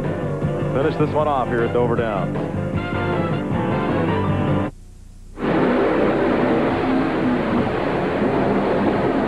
If it got any closer, you'd need earplugs.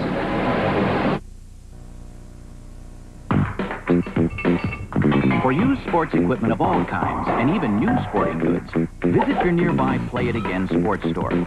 Our equipment may be used, but it's not used up. At Play It Again Sports, some of our used sports equipment has hardly been used at all. Play It Again Sports, equipment that's used, but not used up. 99.5 FM. The best. WQYK. Tampa Bay's country station. They just seem to do things better. Better music. Way down yonder on the Chattahoochee. I feel lucky. Today's country. WQYK. It's a better radio station. I feel lucky. I just love that country music. Oh, yeah. 30-minute music marathon. It won't be long for my ship comes in. WQYK. No one else on earth. Tune in now to 99.5 FM. The best radio station on the air. WQYK. Dover Downs, and so are they. Those are what you call couch potatoes. Yep. At the races. Look at that. Come to the infield, bring your own furniture. Yeah. What a concept. I never knew what a couch potato was until we found those. Now you know. Now, let's show you what happened. Watch the head end of pit road here. The first car is the pace car. Okay, everybody's coming into the pits. Sure they are. Woo!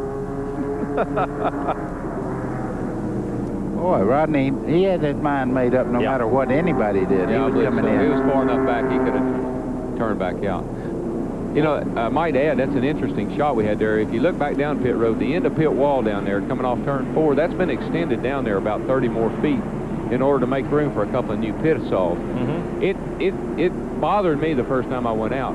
You normally cut the engine off for a flow check at the back straightaway going in turn 3. You get the car woed down, and you know about where you need to be to turn into pits. I missed the turn in the first time because that extended pit lane. So it could bother some people that hadn't here, but it could bother if they ever had the green flag pit stops.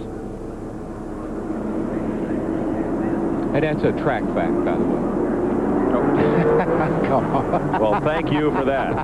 We're going to take the steel chainsaw and turn it loose on Darrell here when it comes down from our aerial platform. Maybe you'd want a string trimmer or some of their other outdoor equipment. Tomorrow, it's the Budweiser 500 live on TNN. You'll get a chance to watch Darrell Waltrip put his money where his mouth is, along with all the rest of the Winston Cup drivers. That's right. Noon, Eastern Time, right here on TNN Live. And we will be racing till dark. We just start at noon and race till dark. Oh, it doesn't get dark here till 8 o'clock in the summer. Well, some of that's, you know, 500 miles here. It may just feel that way. Okay, 18 laps to go. 1 to go and we'll go racing. All these leaders stayed out, and we will keep an eye on Rodney Combs, who will restart back about 21st position, the last car on the lead lap, unless some of the others chose to pit during that caution. And Kevin LePage was one who did, and so was Ronald Cooper, and Stevie Reeves, and Phil Parsons. So 17th will be the restart position for Rodney Combs. He was, what, 6th when he went in the pits? Yeah. So he went in the pits. He's going to be hard-pressed. Yeah. I have to agree. I mean, I'm looking at how many people are still on the lead lap. Yeah. That's the real key to this thing. We have a bunch of people out there that are on the lead lap. We had 21 cars, as a matter of fact, still on the lead lap. But on the other hand, if the car wasn't working well, it wouldn't get any better staying out there. Yeah, and you know, 6th is kind of like coming to America's 3rd. Who cares? That's the way I always felt about a race. If you didn't win it and you tried really hard, what's the difference in being 6th or 7th. It's really not that big a deal. Yeah, here goes the car. Let me say this. If I knew I was going to finish 6th here tomorrow with the car all in good shape on the lead lap, I'd have to think that over. Daryl, you talk all that stuff, and you've never done any of that. You race your heart out. Oh, let's go back to green. 27 laps to go. Mike Wallace up front, and now Derek Cope is going to try to get his lap back. Not this time. Terry Labonte up underneath Cope coming out of turn number 2. Jimmy Spencer right there, and Mark Martin. Yeah, that's going to get crowded right there. You see Spencer going by, Mark Martin coming right up behind Spencer there, coming up the 4th corner. Steve Grissom goes to the garage. And Dale Jarrett finishes off the pass. You know Mike Wallace right now, that's an impressive run, Daryl. He hadn't given a bit to a lot of pressure from a lot of good race car drivers behind him. I hadn't seen that car move one time out of the groove or anything else. He's just hauling the mail. No, he's running really good. He's done a great job today, and like you say, he's had a lot of people after him, but he's been able to maintain his cool. That's Mark Martin right up behind Jimmy Spencer there. And somewhere there is Rodney Combs on the bottom, and Combs moves underneath Johnny Benson. That's for 13th place. And moves up toward Tracy Leslie, but look at the pack he's got to contend with. Yeah, that's like a swarm of bees. He's having to really pick and choose here who he's going with, the faster group and everything, but I can tell you, he better stay on the bottom of the racetrack. It's past Hermie Sadler, that's the spot. Yeah, he's sitting there saying, I really need those left side tires bad, man. Johnny Benson, one of the leading rookies, passes Sadler and then gets up high. And we're up with 4th place Mark Martin. We'll keep an eye on Combs and see if that gamble pays off for him. Could y'all turn that volume up on that camera there so I could hear that engine missing? Yeah, right. Yeah. I think that's a misnomer here. No, it's missing carburetor. No, okay. While we're talking about that, Mike Wallace is zipping out there, but he is going to have company. As we're riding along here with Mark Martin, still working on Spencer's back quarter panel. 3rd place. He's got to wait for Jimmy to get his tires hot, because Jimmy's car is still wiggling just a little bit in the back. See the leaders up ahead of them into turn 1. You know, that camera shot gives you a good idea about how fast these cars are, because they come off of one corner, and it's only a matter of just a second or two, and they're into the next one. Mark, it looks like he's got Jimmy into the corner. I don't know about coming off the corner. Well, you see Spencer's car go out right there. Mark's still right on the white line. Now, Jimmy's car just about there will twitch just a little bit, and that'll work on the right rear tire. Every time he hangs it out like that, it'll get a little looser. With coming up on 20 laps to go, Mark can't stand to be held up there much longer. He needs to get going if he's got any chance of winning this race. We'll mention that Rodney Combs is up to 12th, and he's moving in on 11th place Tracy Leslie as we stay with this 3rd place battle. Yeah, and just in front of those guys is lead cars, so this thing's not over with by a long shot. You see the Iceman, Terry Labonte, moving in 2nd there. He has caught Mike Wallace now. 3rd place. There goes Mark Martin. There he goes. Not yet. Going in this corner, he should make the pass pretty easy. Yeah, Spencer had to drop down because here comes Dale Jarrett. Dale Jarrett runs very well here, and he has a good race car. Ricky Craven, the guy we said was 2 tires behind all day. Don't count on Ricky. He's right back up there. You're riding with Ricky Craven in 5th place. You know, his crew chief said they had to run a smart race because they made a mistake there early on. And so he saved the car. Maybe he didn't run it that hard just to take care of those tires so it wouldn't be that bad at the end. 6th place, Ricky Craven. And look at Terry Labonte. He's caught Mike Wallace. Barry Owens' team lost Clifford Allison in 1992 in August. Mike Wallace took over the ride in this car. They've been looking for their first win since. Maybe today. What a big lift it would be for that whole team. Yeah, well, we saw Davies' team win a few weeks ago at New Hampshire. Yes. And I really was excited about that for Red Farmer. And today it'd be nice to see this man win the race. Well, now he's stretched it out a little. Labonte had closed right up. Here goes Craven underneath Dale Jarrett. That is fifth place. That was also a power move there. He passed him down the straightaway and got position going down the front straightaway. I don't believe I've seen a car do that all day. That 2 car is fast, folks. I'm not sure who does his motors. I think it's Ron Hutter. Ron did do them. I think he still does. Ron Hutter. Boy, you talk about building horsepower. We Car got in the fence. Roy Payne on the back straightaways limping back to the pit area right now. And he's going to make it. We'll stay green. We'll be okay. 16 laps to go. A thing about Ricky a while ago when that caution came out, he must not be in too bad a shape, or he might have decided to stop and got those other tires he didn't have. Right. So he's coming on here at the end, and I tell you, that team has really shown a lot of promise. You talk about a team with momentum. Now, here's Craven underneath Spencer. Look at how far away Mark Martin has gotten from Jimmy Spencer. This is for 4th place as Roy Payne goes behind the wall. You just have to be patient because Spencer cannot hold the car down up out of that corner. So when he gets position, he'll zip right on up the side of it. You know, Craven reminds me of Terry Labonte. A lot. Yeah, they got a similar style. Very similar. And not only that, he bought the company. That makes a big difference. Yeah. You take care of that car. When the crew chief says we need to take care of that car, you remember a little more when you're not splitting bills. I tell you what I like about him. He's looking at the big picture.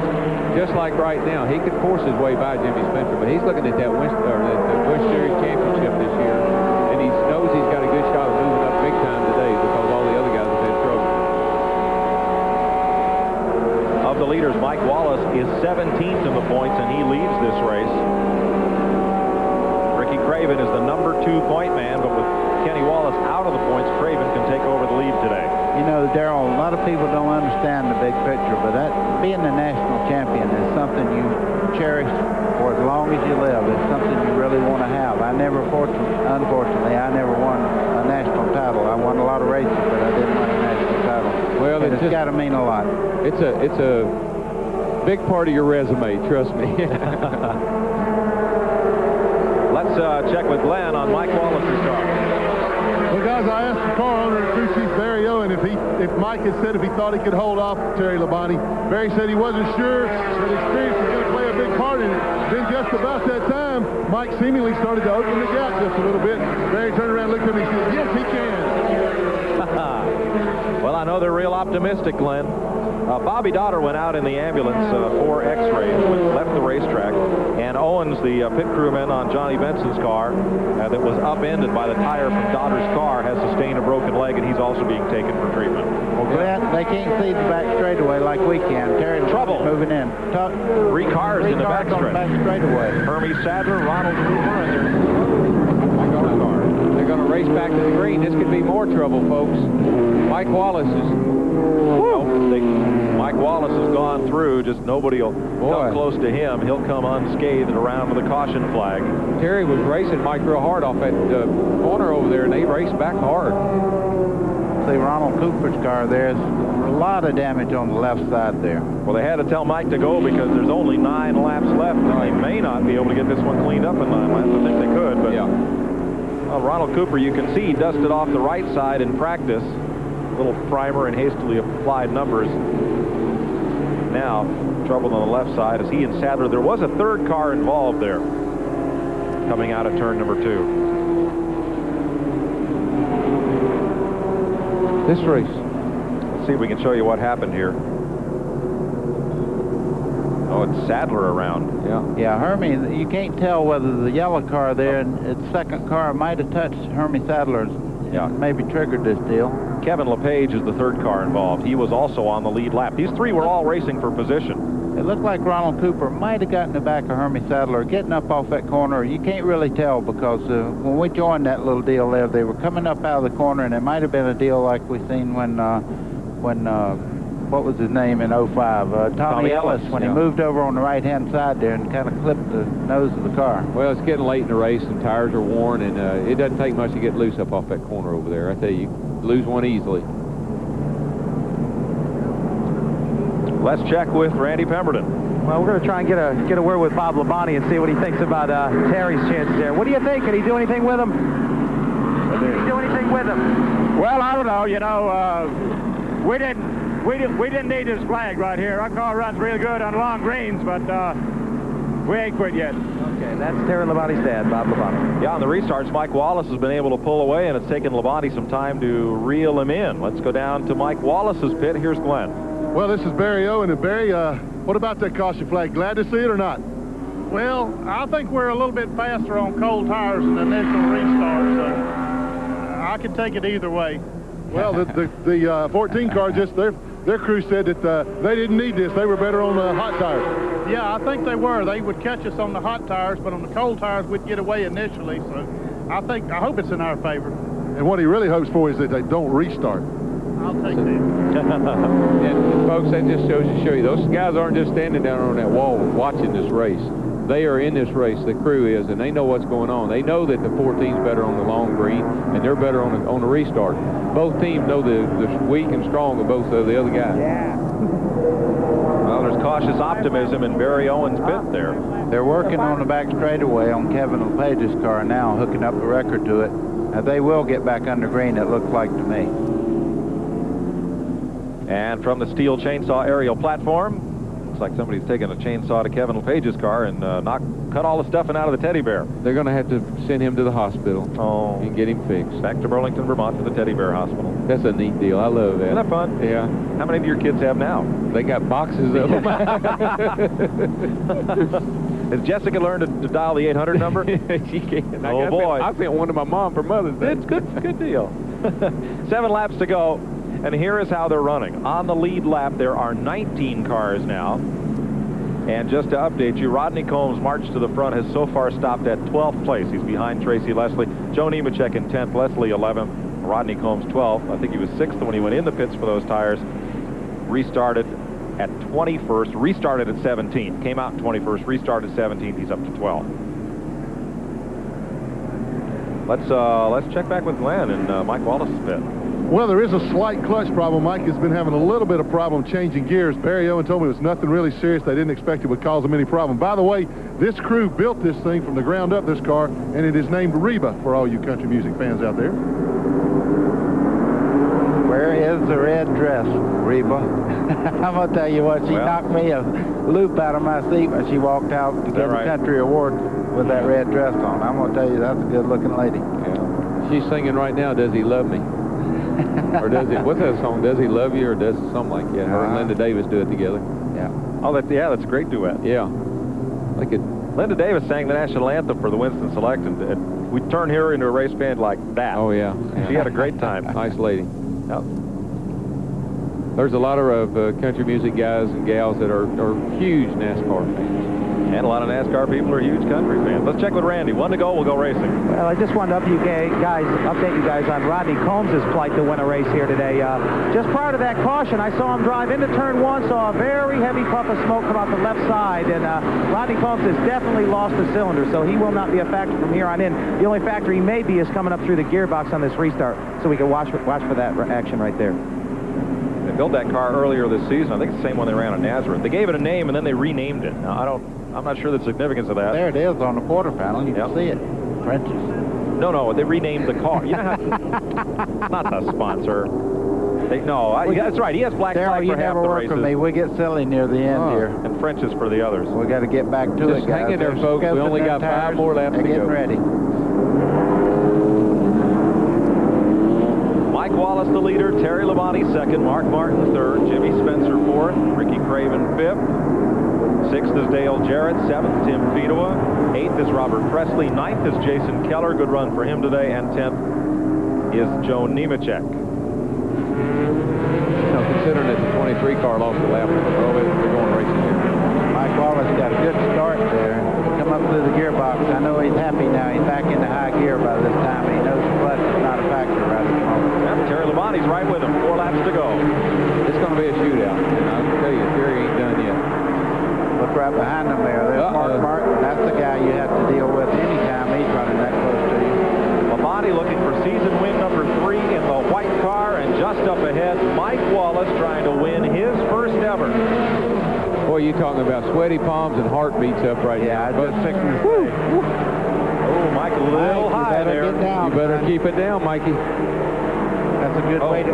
Oh, that's too bad. You see water pouring out of the back here. He's had a real problem with the motor. It's overheating. 3 laps this time by. Boy, Mike is pushing up in the middle of the corner. That could really cost him.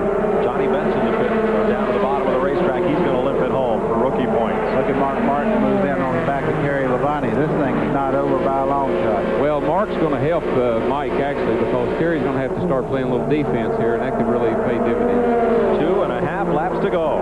Slow car down in the bottom of the racetrack. Shouldn't be any problem.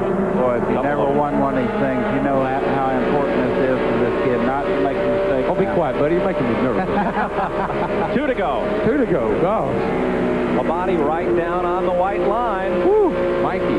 Half a car length separates them. Mark Martin with the best seat in the house. Dale Jarrett in the garage. White flag this time. Mike Wallace is pouring that thing down in that corner so hard, it's just got to push up a little bit, but he is 2 turns away. Hang on. White flag lap. This is for all the stuff. Labonte has a look down low. Mark Martin is lower. And we have a car on the back straightaway. Resendiz in the wall. He's down on the apron. They're going to race for the checker. Caution is out. They're going to bring it home to the checkered flag this time. Mike Wallace for Barry Owen. Out of turn 4. First career victory. Yes. What a great race. Just a fantastic race. Terry Labonte is second. Mark Martin is third. Jimmy Spencer is fourth. Ricky Craven is fifth. Well, that was an exciting race. It really was, from the very beginning. Look at that crew. They're happy. Arms out by Mike Wallace. He's got to be happy. Well, I'm happy for Mike. Controversy for him earlier this year at Atlanta. Took the lead from Shauna Robinson at Atlanta on the start. Crashed later. Wallace got some of the blame, perhaps not deservedly. But today, he has conquered the field. Here's Glenn. Well, Barry, some anxious moments there at the end, but have you ever been happier? I'll tell you what, a few weeks ago, I called it a little too early. I thought we had him at Nazareth. We got him today. He's been running well, awfully well lately. Yeah, it's been running good for the last 3-4 weeks. He wants to go to Victory Lane celebrate. And we'll all go there when we come back to Dover Down. Mike Wallace scores his first Busch Series win. And we'll see him in Victory Lane after this. Cowboy, still a modern-day hero, standing up for what's right as he rides across this land. He still earns every dollar to pass through his hands. So here's to the cowboy as he heads for the mountains. No place he'd rather be than right here. So come on along and head for the mountains of Busch.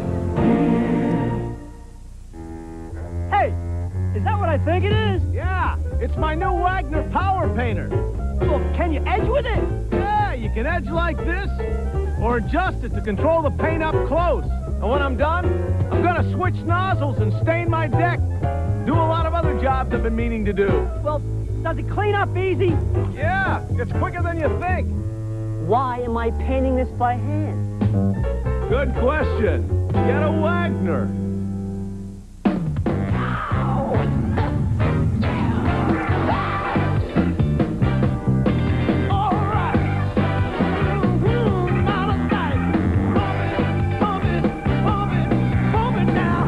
Lots of gasoline's talk performance, but no gasoline delivers it to more drivers than Shell. Shell, the world's best-selling gasoline. If you're looking for a reliable place to service your car or truck, I've got great news for you. Now at Pep Boys, $5 rebate on Gabriel Pro Rider shocks. Struts, $10 rebate. Come to Pep Boys and drive away happy. Today's exclusive coverage of the Goodwrench Delco Battery 200 on TNN has been brought to you by Smooth Busch Beer and Easy Drinking Busch Light. Busch, the official beer of NASCAR.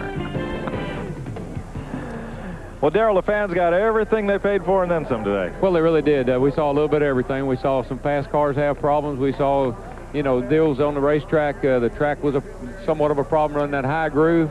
But overall, I guess what won the race was Mike beat the guys out of the pit that last time in, and that gave him the lead and the track position he needed, and congratulations to him. He drove a wonderful race, and I hope our race tomorrow is as good as this one is, because this was a great one. Good luck tomorrow. We'll see that live on TNN tomorrow starting at noon. Right now, Let's get now to Randy Pemberton, victory lane. Well, our colleague and race car driver Kenny Wallace giving his brother Michael some cheers and hugs, deservedly so. Great pit stop, got you out front, but you drove a heck of a race. You had a great race car today. Oh, it was unbelievable. We had a tremendous race car. This is a car we ran well at Nazareth with. The guys, I mean, we've been complaining about pit stops for 2 years, and they pulled one off and got us out in front. Barry Owens, car owner. Carl, I wish you were here. Lindsay and Chrissy, this is wonderful. I mean, celebrate at home, and FTP brakes, Duron paints, those guys have stuck with us. We've had ups and downs. We've had a lot of downs, but boy, this is an upper here. And I'd like to thank Barry Owens and the entire crew. They've done a great job, and my whole entire Heilig Myers crew. They put up with a lot of back and forth running and kind of got us behind, and it's wonderful. I mean, do you realize what this accomplishment means? You yourselves, all your brothers being able to accomplish this in a sport that is so difficult? Well, you know, I'm not sure what your question was, but you know this is a performance business, and you got to win. You got to run up front. And we've tried. We've come from short track racing where we won a lot of races in the past and struggled for 3 years down here. We finally won an ARCA race in Daytona. And the Busch race was like something we had to win. We just needed to win at something fierce. And I mean, nothing could go any better right now. You know, here a few months ago, I got a Winston Cup ride. We got a Busch ride. We won a race. Told Barry we needed some better cars, and he took an old one out and fixed it up, and I tell you what, it was fast. Congratulations, Mike Wallace. First win ever in the Busch Series. Let's go to Glenn Jarrett. We're standing by with Terry Labonte. He had a good run, good second place, but the last thing you needed to see was that caution. I know it. My car took a little while for it to get going there. It was a little too tight. The longer we ran, that kind of come back to me. But it was a great run for us. Our MW Window Chevy ran good all day. We hadn't finished the race in a while, so that good. So that felt good. Got to congratulate Mike Wallace. They had a great run. Now, I got to ask you a question. Toward the latter part of the race, there was a pass you made on Jimmy Spencer. Looks like you two got together a little bit back there. Yeah, I got up beside him there, and there was a lap car there, and we almost didn't have room for all three cars, but we made it. All right, good job, Terry Labonte. That M&W Chevrolet's been tough all year long. 2 wins and a second place here today. Mike Wallace, the winner. Terry Labonte, second. Mark Martin, Jimmy Spencer, Ricky Craven, the top 5. Tim Fedowa, Robert Presley, Jason Keller, Joe Nemechek, and Tracy Leslie, the top 10. 11 to Larry Pearson, Phil Parsons, Elton Sawyer, Rodney Combs. 14th, David Green. Then Stevie Reeves, Derek Cope in relief of Chad Little, Mike McLaughlin, Patty Moise, and Dale Jarrett. Johnny Benson, Hermie Sadler, 22nd. Johnny Rumley, Shauna Robinson, and Randy Porter. 26th was Jim Bound, and Ronald Cooper, Kevin LePage, Roy Payne, and Ken Schrader all out of the race. Dave Rezendes hit the wall on the last lap. He's okay. He climbed out of the car. Harry Gant, Dennis Setzer, Jeff Neal, and Steve Grissom. Then Bobby Dotter, Richard Lassiter, Kenny Wallace, and the rest of this field ended up in the garage today. And we'll be right back to Dover Downs.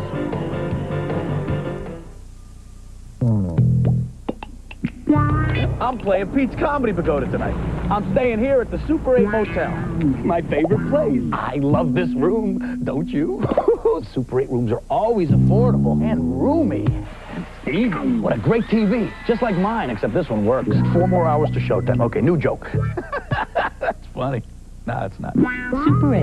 1-800-800-8000. Over 1,000 affordable, comfortable locations nationwide. Life's great at Super 8. People ask me to endorse the strangest things. A green recliner? Not much of a sitter. I like going fast. 68 Shelby. And there was only about 300 and some odd made. This car rips. You're oil now. Keeping them up's half the fun. They all get Purelator filters. You're oil later. I snag them from the track. Legends live. Purelator, Purelator. Fuel. It's got to be the best, especially when you fire up. It's got to provide efficient turnover. It's got to be lean and have some rare qualities. A WD brand steak from Winn-Dixie. It'll definitely get your motor racing. Oh, the car? It takes high test.